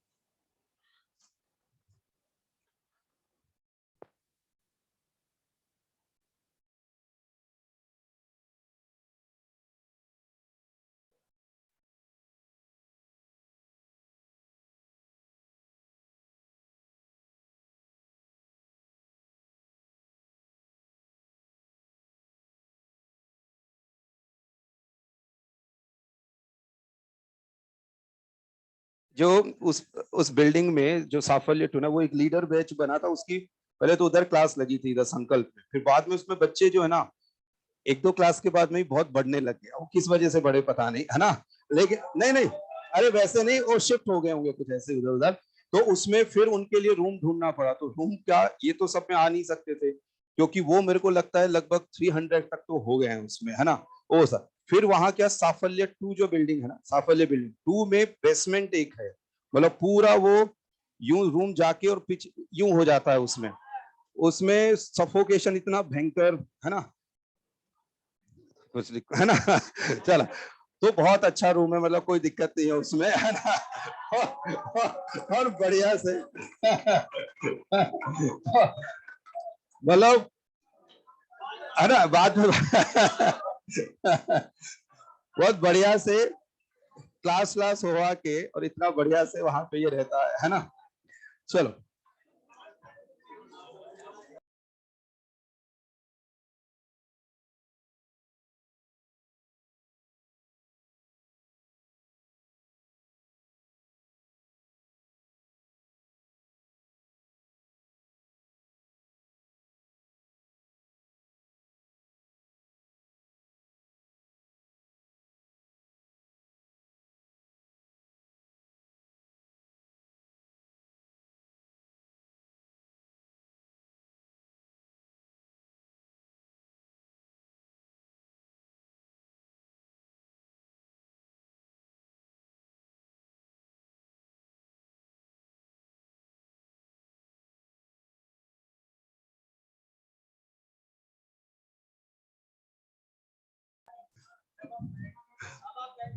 नहीं नहीं नहीं, इतनी जरूरत नहीं है ना। हाँ, चलो, अच्छा ये बताओ, ये बात सबको समझ आई है ना। चलो, अब इसको, लेकिन इसको याद रखना यार, अभी हमने फॉरवर्ड डायरेक्शन वाला प्रोसेस लिया है, एस्टरिफिकेशन, उसके हाइड्रोलाइसिस पे भी क्वेश्चंस बनते हैं, तो फिर उन सबको, फिर इस वाली बात को हम वहां काम में लेंगे। चलिए, रिएक्शन ड्यू टू OH, एक तो हमने बना लिया एसिड हैलाइड, बताओ क्या क्या मिला के बनाया, एक बार याद करो। PCl3, PCl5, SOCl। मुझे एसिड से एमाइड बनाना है, तो क्या मिला दूं, अमोनिया, और उसको हीट कर दो, ठीक है। और क्या बनाया हमने, एनहाइड्राइड, कैसे बनाया बताओ, फास्फोरस का ऑक्साइड और उसको हीट कर दीजिए। और एक बताइए क्या, एस्टरिफिकेशन, बताओ कार्बोक्सिलिक एसिड में क्या मिलाएंगे, एल्कोहल, और उसको हीट कर दीजिएगा। और एक कभी जब रिवाइज करो तो इस पॉइंट पे भी गौर कर लेना। अब यहां लिखिएगा रिएक्शन ड्यू टू COOH, जैसे OH वाली बात हो गई, रिएक्शन ड्यू टू COOH यहां, जो भी अब 1 2 3 3 यहां पे ये हो जाएगा ना, रिएक्शन ड्यू टू COOH, मतलब COOH, तो यहां रिएक्शन आ जाएंगी डीकार्बोक्सिलेशन वाली, जिसमें COOH से क्या रिलीज हो जाए, CO2 रिलीज हो जाए, इस तरह से, है ना। तो अब यार, अब आप ये आप डिसाइड करिएगा, जैसे मैंने एक रिएक्शन यहां लिखी इस तरह से कि यहां एक हो जाती है जैसे सोडा लाइम डीकार्बोक्सिलेशन। अब यार ये बताओ कि क्या मैं इस रिएक्शन को लिखकर यहां बताऊं, या आपको ध्यान है हम पढ़ चुके हैं ये, है ना, तो लिखने की जरूरत नहीं है ना, केवल नेम वेम थोड़ा सा लिखना चाहो तो लिख लीजिएगा। ये कि सोडा लाइम डिका, अब मान लो भूल गए हो सारे, तब तो फिर लिख लिख के भी बता दे, लेकिन अपने को, मेरे को नहीं लगता ऐसी कोई दिक्कत है। तो सोडा लाइम डिकार्बोक्सिलेशन, इसमें COOH जो है ना, तो CO2 वहां पे ये। अच्छा, फिर हमने डीकार्बोक्सिलेशन, नेम नेम लिख लो केवल आप, decarboxylation of beta keto acid. तो बीटा कीटो एसिड में वही बीटा पोजीशन पे C डबल बॉन्ड O हो, तो हीट करने पर बताओ क्या रिलीज हो जाएगा, CO2। ये हिटिंग इफेक्ट में हम लोग यहाँ पे ये देख चुके हैं ना। आप जिन बच्चों को ये याद नहीं आ रहा, हिटिंग इफेक्ट में ये दोनों टॉपिक हमने कवर किए। फिर उसके बाद में हेलोजन डेरिवेटिव में फ्री रेडिकल रिएक्शंस में हमने पढ़ा कॉल्बेज इलेक्ट्रोलाइसिस, है ना। उसके अंदर भी सेम यही कि जो ये होता ना, सॉल्ट होता है, तो इसमें ये वाला पार्ट कि यहां से ये हटेगा और ये CO2 रिलीज हो जाती है ना, तो ये रिएक्शन। और एक और रिएक्शन यहाँ पे हुंस का रिएक्शन। अब हुंस का रिएक्शन मुझे बताओ क्या लेते हैं हम लोग यहाँ पे, silver salt of carboxylic acid, या फिर आप कार्बोक्सिलिक एसिड के अंदर AgOH मिला लीजिए। अब यहाँ पे हम लोग क्या ले लें, हेलोजन, है ना, विद CCl4, और हीट कर दिया लाइट की कंडीशन। तो आप यहाँ पे बताओ, प्रोडक्ट बताओ, RBr प्लस यहां से क्या रिलीज हो जाएगा, CO2 प्लस क्या बन जाएगा, AgBr। अब ये रिएक्शन आप देख लीजिएगा, फ्री रेडिकल्स में हुंस का रिएक्शन यहाँ पे बता, इसी में एक बताया था कि यदि ब्रोमीन की जगह आयोडीन ले लो तो सिमोनिनी रिएक्शन का भी थोड़ा बहुत ये बताया। तो अब ये रिएक्शन है फ्री, इसमें हेलोजन डेरिवेटिव में, इसमें मतलब आप वो रिवाइज करेंगे तो अपने आप यहाँ पे ये हो जाना। तो ये रिएक्शन ऐसी थी जिसमें कार्बोक्सिलिक एसिड का COOH यहाँ पे इन्वॉल्व हो रहा होता है। ठीक है, अब एक और कैटेगरी यहाँ पे ये हो गई जिसमें अल्फा पोजीशन पे हेलोजिनेशन यहाँ होता है, इसको नोट कर लेना एक बार।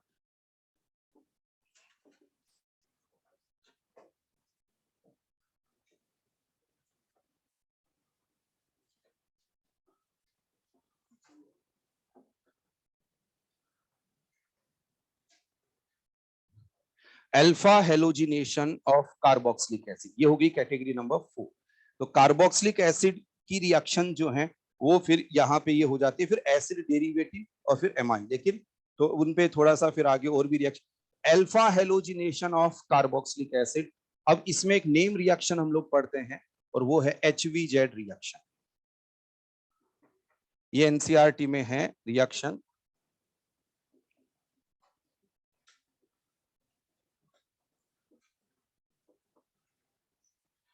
इसका नेम है हेल-वोलार्ड जेलेंस्की रिएक्शन, है ना, HVZ, है ना, HVZ रिएक्शन। ये अब रिएक्शन आसान है, देखिए यहाँ क्या हो जाएगा, CH3 C double bond OH phosphorus with halogen, और सेकंड यहाँ पे देखो यार, अभी तक आपने एक ऐसा मिलता जुलता रिएजेंट काम में लिया होगा, रेड फॉस्फोरस विद HI, तो वो तो रिडक्शन के काम में आता है ना, ये अल्केन तक रिड्यूस कर देता है। यहाँ पे रिएजेंट क्या है, फॉस्फोरस विद हेलोजन, हेलोजन, और सेकंड स्टेप में क्या, इसमें वाटर मिला देता है। लेकिन ये नहीं भी लिखा हो तो अंडरस्टूड है कि भाई पानी यहाँ पे ये मिलाया।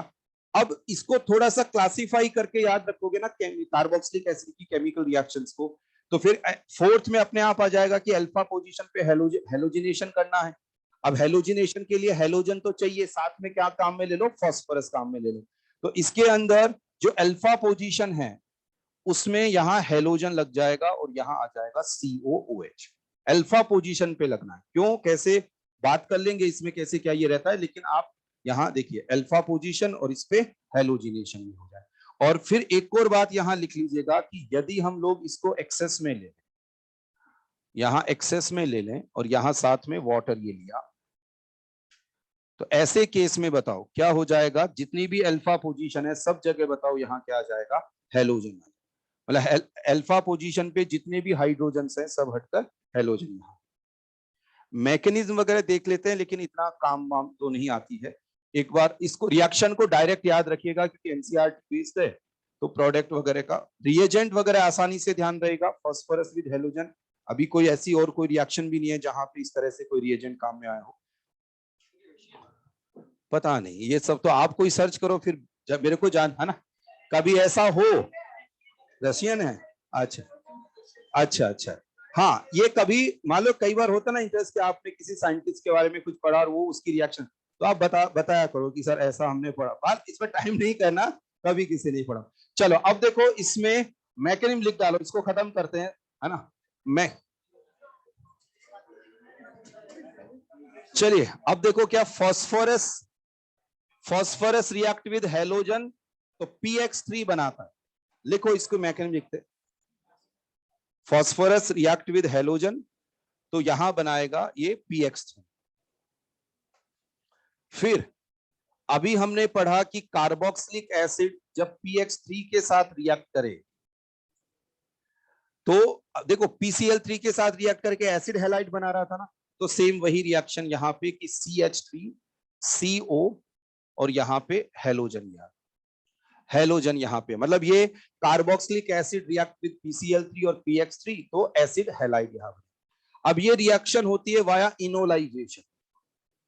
इनोलाइजेशन मतलब कि इसका यहां बनता है इनोल, इनोल यहाँ सी मतलब अटैकिंग स्पीसीज इसमें इस तरह से रहती है कि यहाँ OH यहाँ हेलोजन, एक्चुअली देखो यहाँ H है, वो यहां से यहाँ शिफ्ट हुआ, इधर से ये इधर, यहाँ पे H आया, ये यहाँ पे इनोलाइजेशन। देखो एक्चुअली इनोलाइजेशन के थ्रू क्यों, क्योंकि यहाँ पे हेलोजिनेशन हो रहा है।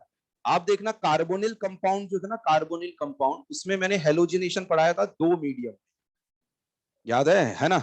यदि हम लोग बात करें एसिडिक मीडियम और एक बेसिक मीडियम, एसिडिक मीडियम में अल्फा पोजीशन से केवल एक हाइड्रोजन, और बेसिक मीडियम में सारे। तो वहां पे भी जैसे जब अटैक हो रहा था ना हेलोजन पे, तो इसी तरह से यहाँ पे ये था कि ये ग्रुप इधर से इधर शिफ्ट हुआ और यहाँ से डबल बॉन्ड यहाँ पे अटैक करा। तो वैसे ही यहाँ जब हेलोजन से इंटरेक्शन की बात करते हैं ना, देखिए यहाँ ये हेलोजन यहाँ देखो यहाँ क्या होगा, ये है लोन पेयर, यहाँ से ये इधर शिफ्ट और ये डबल बॉन्ड जो है एज ए न्यूक्लियोफिलिक पार्ट यहाँ पे इससे इंटरेक्ट होता है और यहाँ से हेलोजन चला जाता है। ज्यादा टेंशन करने की जरूरत नहीं है HVZ की, मैक्रीम वगैरह की, ये सब। तो अब देखो ऐसे केस में एक बार इसको लिख लेते, देखिएगा इस वाले कार्बन से ये हेलोजन इंटरेक्ट हो जाएगा, देखना एक बार, CH2 यहाँ पे आया हेलोजन, फिर C डबल बॉन्ड O, इस पे आ गया पॉजिटिव चार्ज और ये हेलोजन, बताओ ये यहां से क्या रिलीज हो गया, X माइनस, है ना। और फिर देखो एक बार देख लीजिए इसको, यहां से आगे क्या होगा, आगे ये गया H प्लस, तो ये जो H प्लस हटा और ये X माइनस, तो ओवरऑल बताइए क्या हट गया यहां से, HX यहां पे हट गया। और ऐसे केस में जब HX यहां से हट गया तो ये CH2, ये X यहाँ पे C डबल बॉन्ड O और यहाँ हेलोजन यहाँ पे यार, कि ये X माइनस इस H प्लस के साथ मिलकर HX यहाँ बना देगा।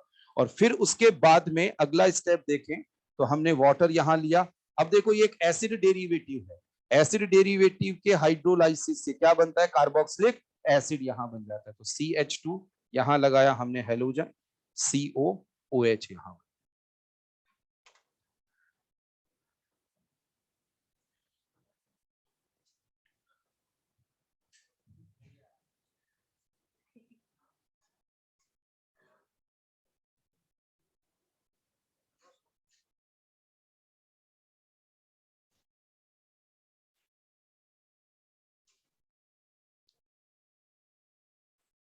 आवाज तो जा ही रही होगी, नहीं तो कोई मैसेज कर देता बच्चा।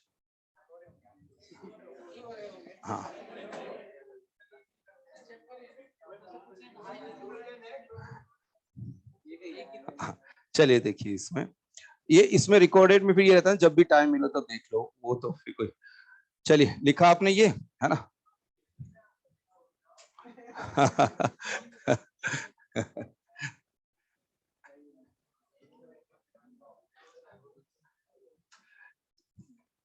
हाँ जी,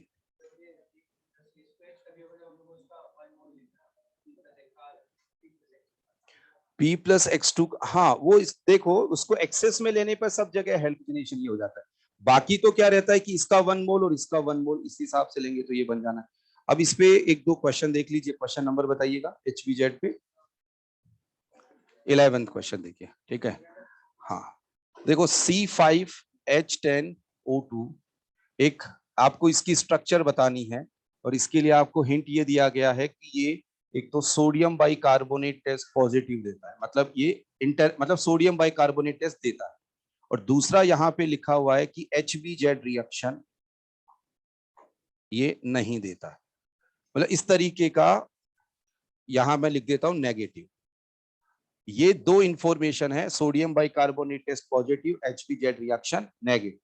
तो क्वेश्चन ये है कि यहाँ पे इसकी स्ट्रक्चर क्या हो।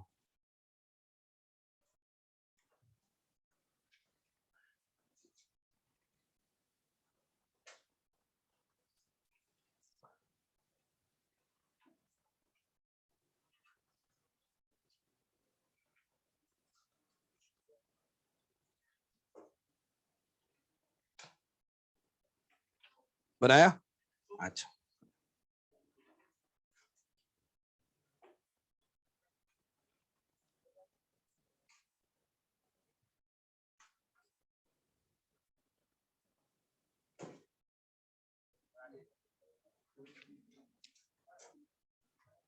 हाँ हाँ, है ना। चलिए अब देखो इसमें एक तो DU बताओ कितना आया, 1, और यहाँ सोडियम बाइकार्बोनेट दे रहा है और कार्बन ऑक्सीजन है, तो इसका मतलब इसमें फंक्शनल ग्रुप क्या हो जाएगा, COOH, कार्बोक्सिलिक एसिड। बोलो ये समझ में आई बात, है ना। सोडियम बाइकार्बोनेट पॉजिटिव दे रहा है, इसका मतलब यहाँ COOH यहाँ होगा। अब इसके अंदर क्या है कि यहाँ HVZ रिएक्शन में क्या होता है, अल्फा पोजीशन से हाइड्रोजन हटकर हेलोजन आ जाता है। क्या ये कार्बोक्सिलिक एसिड HVZ दे रहा है, नहीं, तो यहाँ क्या नहीं होना चाहिए, हाइड्रोजन। तो अब बचे कितने कार्बन अपने पास, 3 कार्बन बचे, तो यहाँ CH3, यहाँ CH3, यहाँ CH3। तो ये HVZ नहीं क्योंकि HVZ रिएक्शन का प्रोडक्ट तो आसान है, वो तो क्वेश्चन में अल्फा पोजीशन पे H हटा के उसको लगा। तो यहाँ पे ये प्रोडक्ट बनेगा क्योंकि ये सोडियम बाइकार्बोनेट टेस्ट तो दे रहा है, लेकिन HVZ रिएक्शन यहाँ पे नहीं देगा, है ना। डाउट है तो बात करिए इस क्वेश्चन पे। चलिए एक और क्वेश्चन यहाँ फिर डिस्कशन करते हैं, है ना। इसमें CH3 CH2 COOH, देखो जब तक आपको एक्सेस नहीं लिखे आप एक हेलोजन लगाओ, बाकी वो 1 मोल वगैरह कुछ लिख दे ठीक है, लेकिन आपको यहाँ पे एक्सेस नहीं लिखे तो आप एक हेलोजन केवल लगाइएगा। और फिर उसके बाद में जो प्रोडक्ट बने उसमें हमने मिलाई अमोनिया और ये मिला दी हमने एक्सेस में।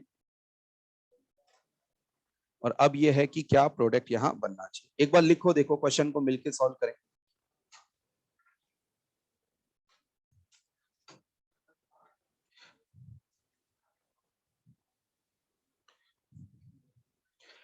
अब इसके अंदर देखो, इसको सॉल्व करते हैं। सबसे पहले तो बताओ फास्फोरस विद हेलोजन, बताओ कौन। अच्छा एक काम करते हैं, फास्फोरस विद Cl2 लिख लेते हैं ताकि एक रिएक्शन इसके क्लोरीनेशन के साथ। चलिए यहाँ पे कौन सी रिएक्शन हो जाएगी बताओ, HVZ Cl2 क्या ब्रोमीन लिख लो Br2, है ना। चलिए कोई दिक्कत। तो HVZ रिएक्शन तो बताओ क्या लिख देंगे, CH3 CH, यहां क्या लिख दिया Br COOH, है ना, COOH। अब इसके अंदर हमने मिलाई अमोनिया। अब अमोनिया क्या है, यहां से H प्लस लेके कौन सी रिएक्शन देगी पहले, एसिड बेस। तो चलिए अमोनियम सॉल्ट बना दीजिए।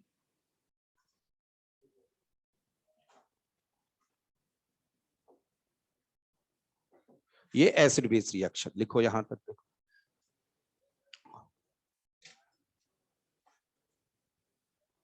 कि यहां सबसे पहले HVZ रिएक्शन, HVZ रिएक्शन के बाद में यहां बना अमोनियम सॉल्ट, लेकिन अमोनिया तो अभी भी है, एक्सेस में हमने ली। तो अमोनिया अब क्या करेगी, यहाँ पे NH3 देखो एक स्ट्रॉन्ग न्यूक्लियो, मतलब ये सब्स्टिट्यूशन देंगे यहाँ पे, लेकिन कौन से तरह का बताओ, SN2, याद है अपने को नाइट्रोजन वाले यहाँ न्यूक्लियोफाइल। तो यहां से ये सब्स्टिट्यूशन रिएक्शन हो गया एक तरह से, इसको यहां से सब्स्टिट्यूट कर देंगे। तो यहां एक तरह से Br माइनस हटा देखो, और यहाँ CH3 CH NH3 प्लस और C double bond O minus NH4 plus. अब अगली स्टेप में यहां से मैं H हटाऊं, यहां से Br माइनस, तो एक तरह से कौन हट गया बताओ, HBr। तो वो अगली करो, देखो आप करो, आप अगली स्टेप में यहां से H प्लस हटा के आप यहीं से सीधा NH2 लगा दे तो और भी बढ़िया। तो यहाँ पे H प्लस हटा और एक तरह से ये Br माइनस HBr और H प्लस HBr बना देगा, और यहां तक आ जाएगा CH3 CH NH2। यहां लिखता हूं मैं इसको, जो आगे बना उसको, CH3 CH NH2 C double bond O minus NH4 plus, ये बन गया।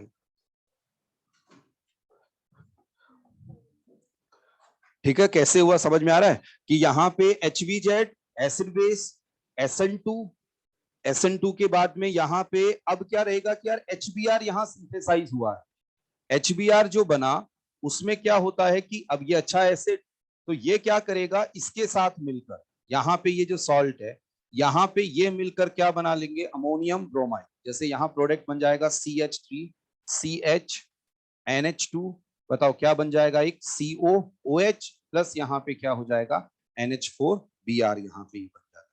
तो इस तरीके से यहाँ अल्फा पोजीशन पे NH2 ग्रुप, और ये इसके साथ ये इंटरेक्ट हो जाएगा, H प्लस वहां पे देगा उसको। हाँ कहाँ पे बताइए।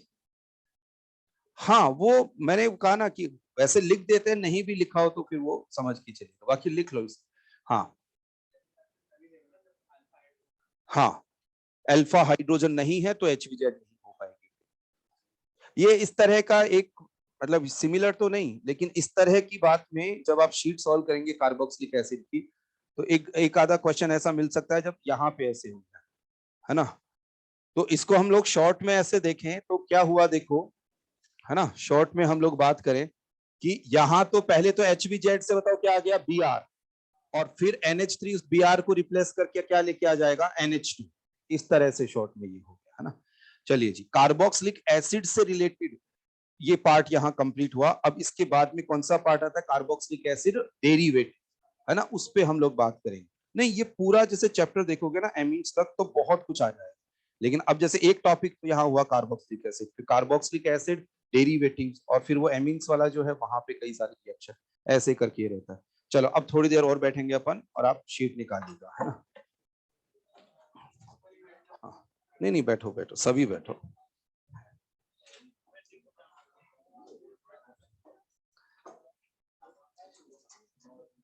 अच्छा, ये एल्डोल वगैरह या कैनी, इनके क्वेश्चंस थोड़े बनाए आप सबने? हाँ हाँ, इनके क्या क्वेश्चंस, बस ये है कि पहले कॉपी के क्वेश्चन थोड़ा पकड़ बनाओ, एक बार रिवाइज ये कर लिया तो फिर इसमें बन जाएगा। लेकिन चलो ठीक है, कोई भी डाउट आउट आए तो देखते हैं अपन।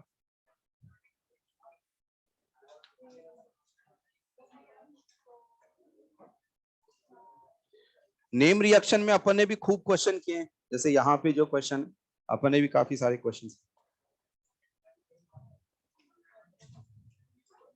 चलिए जी, अब देखो यहाँ नेम रिएक्शन वाला जो पार्ट है उसके अंदर सबसे, देखो यहाँ पे देखना अप टू 5 कोई क्वेश्चन नहीं बना हो तो पूछ लीजिए। बन गए? हाँ जी, फर्स्ट का डी देखिएगा। नहीं, ये नहीं देगा, देखो दो एक्सेप्शनल केस लिखवाए थे, ये आपकी कॉपी में है, देखिएगा, है ना। तो ये कैनिजारो नहीं देता, है ना। अब कैनिजारो नहीं देकर ये क्या देता, CCl3 माइनस एक अच्छा लिविंग ग्रुप होता है, तो उसमें ये उसकी फॉर्म में रिलीज हो जाता है ना। देखिए अप टू 5 देखो, बस थर्ड क्वेश्चन देखिए, थर्ड क्वेश्चन भी देखो यार, पहला स्टेप कौन सा समझ में आया क्या? हाँ, नहीं नहीं, डी वगैरह नहीं, पहला स्टेप जो है वो कौन सी रिएक्शन होगी, NaOH के साथ CHO। देखो यहां ध्यान देना यार, आप जैसे ये मैं क्वेश्चन नंबर 3 इन्होंने पूछा है, CHO यहाँ CHO और यहाँ लिखा है NaOH, कंसंट्रेटेड NaOH। आप ये बस ये देख लिया करो कि यदि जो कार्बोनिल ग्रुप है उसके अल्फा पोजीशन पे H नहीं है तो कौन सी रिएक्शन, कैनिजारो रिएक्शन। तो कैनिजारो में देखो एक का तो सॉल्ट बना दो और एक का अल्कोहल, एक का एसिड और एक का ये बना, बोलो कैनिजारो याद है ना। तो यहाँ पे आराम से देखो COO माइनस और ये क्या हो जाएगा CH2OH। अब H प्लस दे रखा है क्वेश्चन में, हाँ दे रखा है, तो बताओ ये किस में कन्वर्ट हो गया, COOH।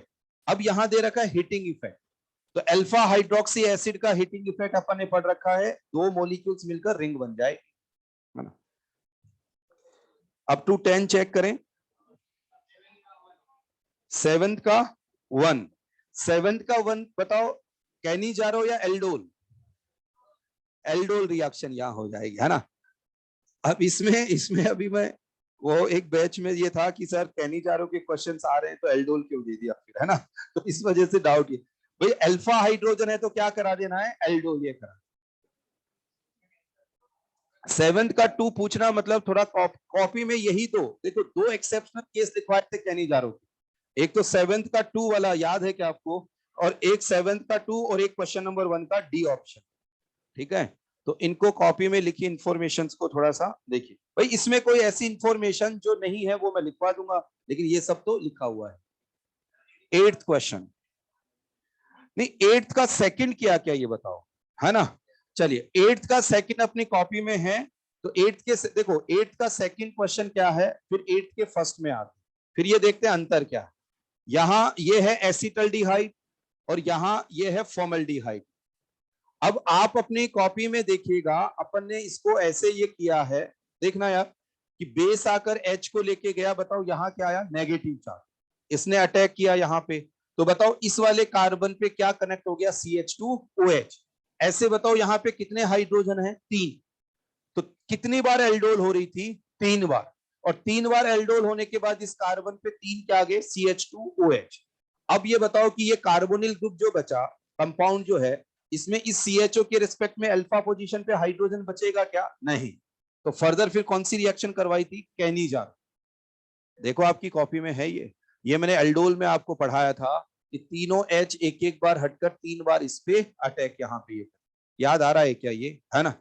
अब 8th का ये तो है सेकंड पार्ट जो अपनी कॉपी में है और ये पूरा रिएक्शन लिखा हुआ है। 8th के फर्स्ट में बताओ इस CHO की जगह इस CHO की जगह क्या लगा दिया, NO2। अब ये सेम टाइप से होगा, बेस आकर H को लेके गया, नेगेटिव अटैक किया, बताओ यहां क्या कनेक्ट हो जाएगा, CH2OH। बताओ कितने CH2OH कनेक्ट हो जाएंगे, 3। लेकिन अब इसमें क्या आगे कैनिजारो हो पाएगी क्या, नहीं, क्योंकि CHO की जगह कौन सा ग्रुप लगा हुआ है, NO2 ग्रुप। तो आप पहले है ना, जब तक देखो आप कॉपी के क्वेश्चन कर लिए फिर भी डाउट है, कोई दिक्कत नहीं, लेकिन ये बिल्कुल गलत स्ट्रेटजी रहेगी कि आपने कॉपी के क्वेश्चन लगभग 2 बार, कम से कम 2 से 3 बार, जैसे एक बार किया फिर अगली बार ये किया, देन आप ये करेंगे तो आपको इसमें सीखने में आए, है ना, देन ये सीखने में। तो आप देखना, इस पे ट्राई करिएगा। ये वाला क्वेश्चन पूरा सॉल्व करा रखा है, सेम टू सेम यही क्वेश्चन है, बस लास्ट स्टेप ये है कि यहाँ तो कैनिजारो हो जाती थी, NO2 होगी तो कैनिजारो नहीं, है ना। तो ट्राई करिए। अप टू 10 और कोई है तो बात करिए, देखिए। चलिए 15 तक चेक करें। 12 क्वेश्चन ये देखते हैं। लेकिन देखो अब ये 12th वाले क्वेश्चन में रिएजेंट बहुत अच्छे हैं, मतलब जो 12th लेवल पे पढ़ते हैं उस तरह के क्वेश्चन ही है, तो इनको आप सीखो और आगे आए तो फिर इनको सॉल्व करिए। देखो यहाँ है C ट्रिपल बॉन्ड CH।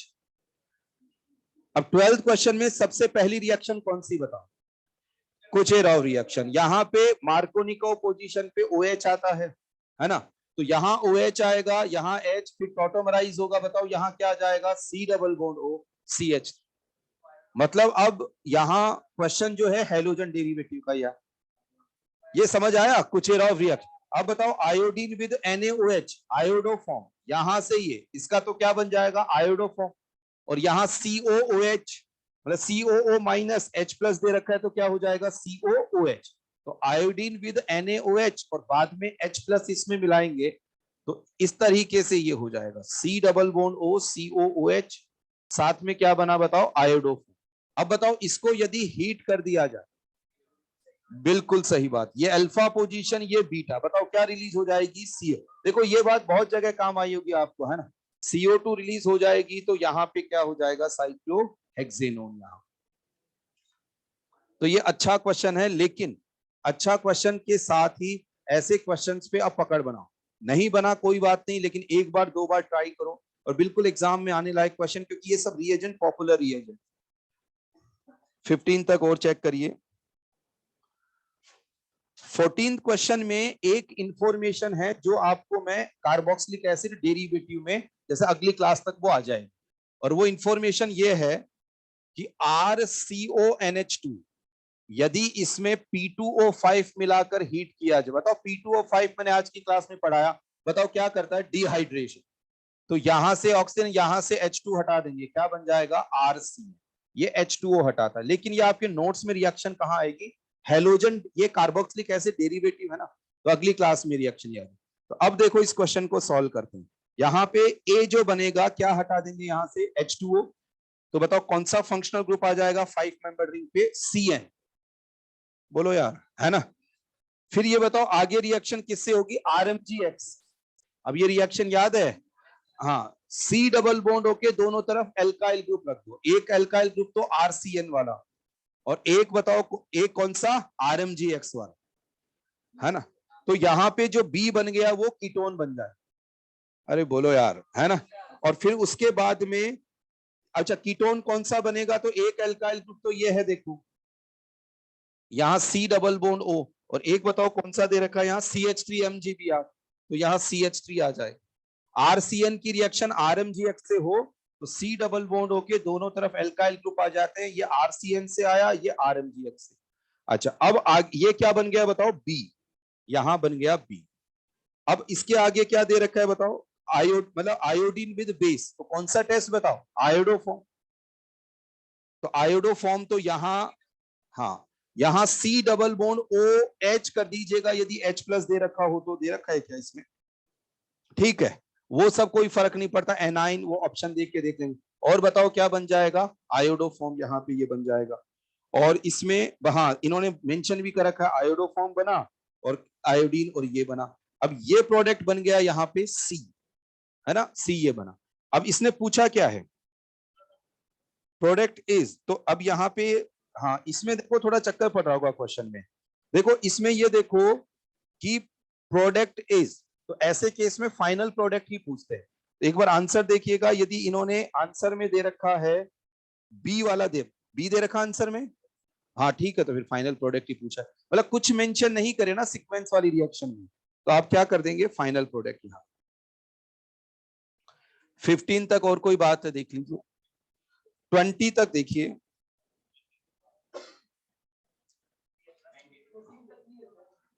14 का देखो एक बार चेक करो, क्योंकि इस क्वेश्चन में इश्यू था।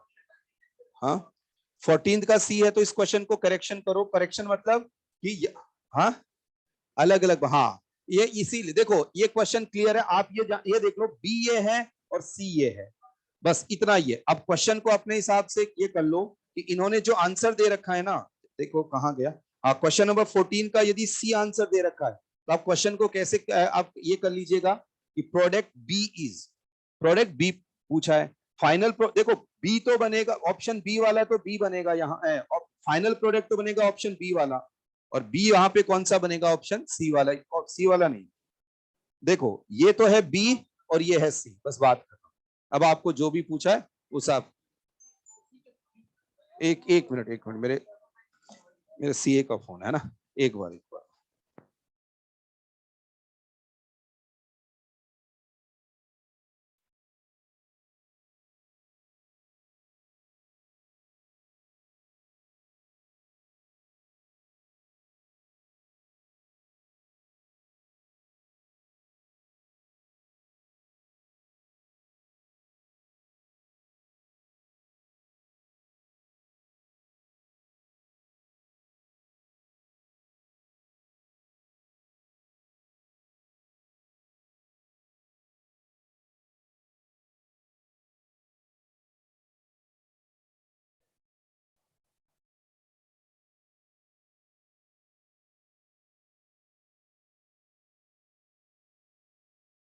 चलो है ना, अभी देखो इसमें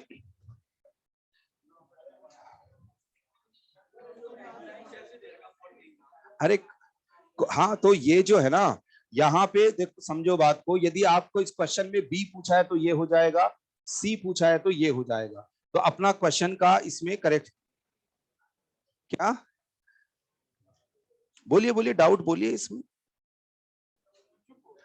आयोडोफॉर्म टेस्ट है ना, यहाँ पे आयोडीन विद बेस, इसको कट करेंगे, ये तो क्या बना देगा, आयोडोफॉर्म, और ये क्या बना देगा यहाँ पे, ये एसिड ये बना देगा यहाँ पे, ये बना, ठीक है।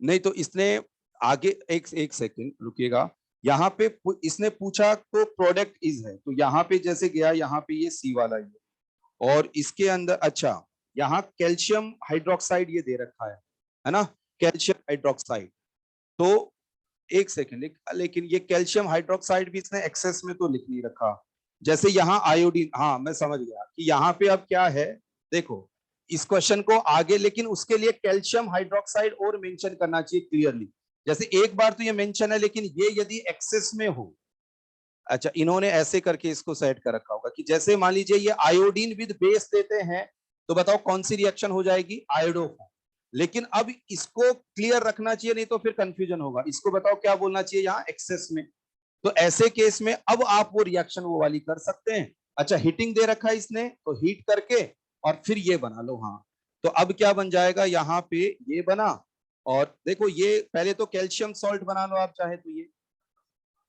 सी डबल बॉन्ड ओ, और ये कैल्शियम सॉल्ट बना है, और अब इसको हीट करके और क्या रिलीज कर दिए, CaCO3, और ये बना ली, लेकिन इसमें इसमें आपको ये क्लियर करना पड़ेगा कि ये यहाँ और अवेलेबल है, कैल्शियम हाइड्रोक्साइड, हाँ ये लिखा नहीं, ठीक है। तो अब ये बताओ इसमें फाइनल आंसर क्या दे रखा है, सी, तो वो ऐसे बना लो आप, ये बिल्कुल कि कैल्शियम हाइड्रोक्साइड कैल्शियम सॉल्ट वाली रिएक्शन देकर ये बना, एक्चुअली यहाँ पे थोड़ा रिएजेंट क्लियर कर देता ना कि आयोडीन विद बेस, और फिर अगली स्टेप में इसको कैल्शियम हाइड्रोक्साइड वाले लिख देना चाहिए था, तो और ठीक फिर रहता।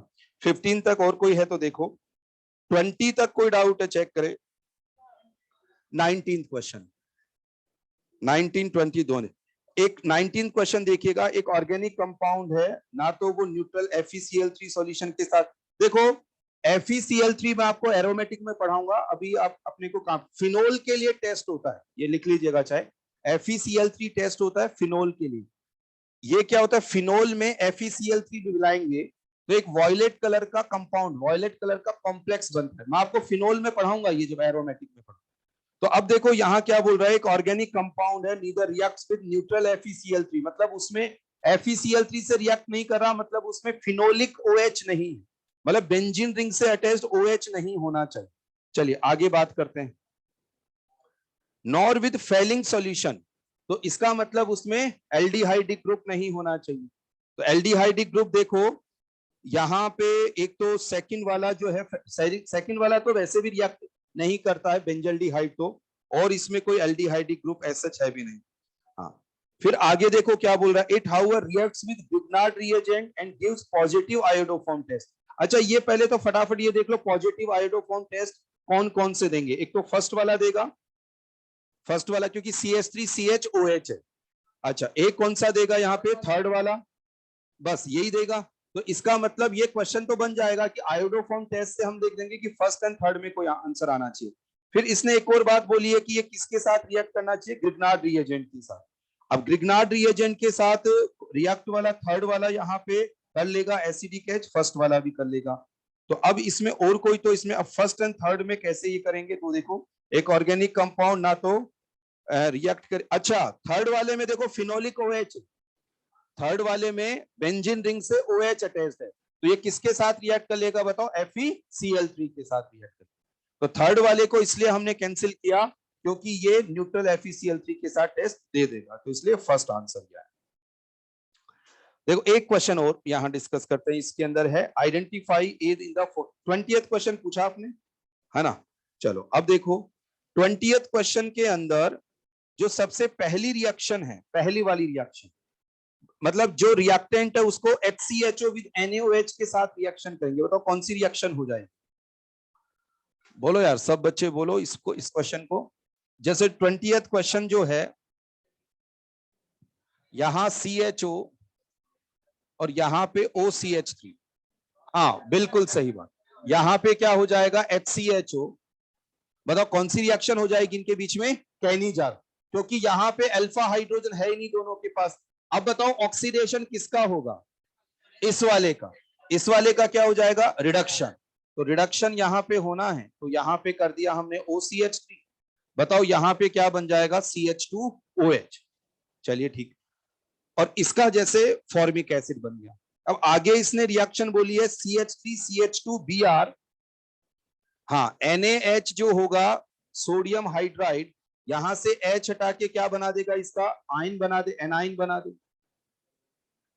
यहां पे जैसे आ गया OCH3 CH2O-, बताओ आगे क्या दे रखा है यहाँ, CH3CH2Br, बताओ कौन सी रिएक्शन हो जाएगी ये वाली, SN2, यहां से Br ये हटा। तो अब इसके बाद में क्या दे रखा, देखो ये क्वेश्चंस है ना यार, अच्छे क्वेश्चंस हैं। अब जिनको भी डाउट जो भी पूछे ना, इनको नोट जरूर करना, है ना। CH2O, क्योंकि आप देखो इतना सॉल्व करा रहे, तो आप नोट भी जरूर करिएगा। अब बताओ किसके साथ रिएक्शन करवाइए, HI के साथ, है ना। अब HI के साथ रिएक्शन में यहाँ पे क्या हो जाएगा, H यहाँ पे प्लस।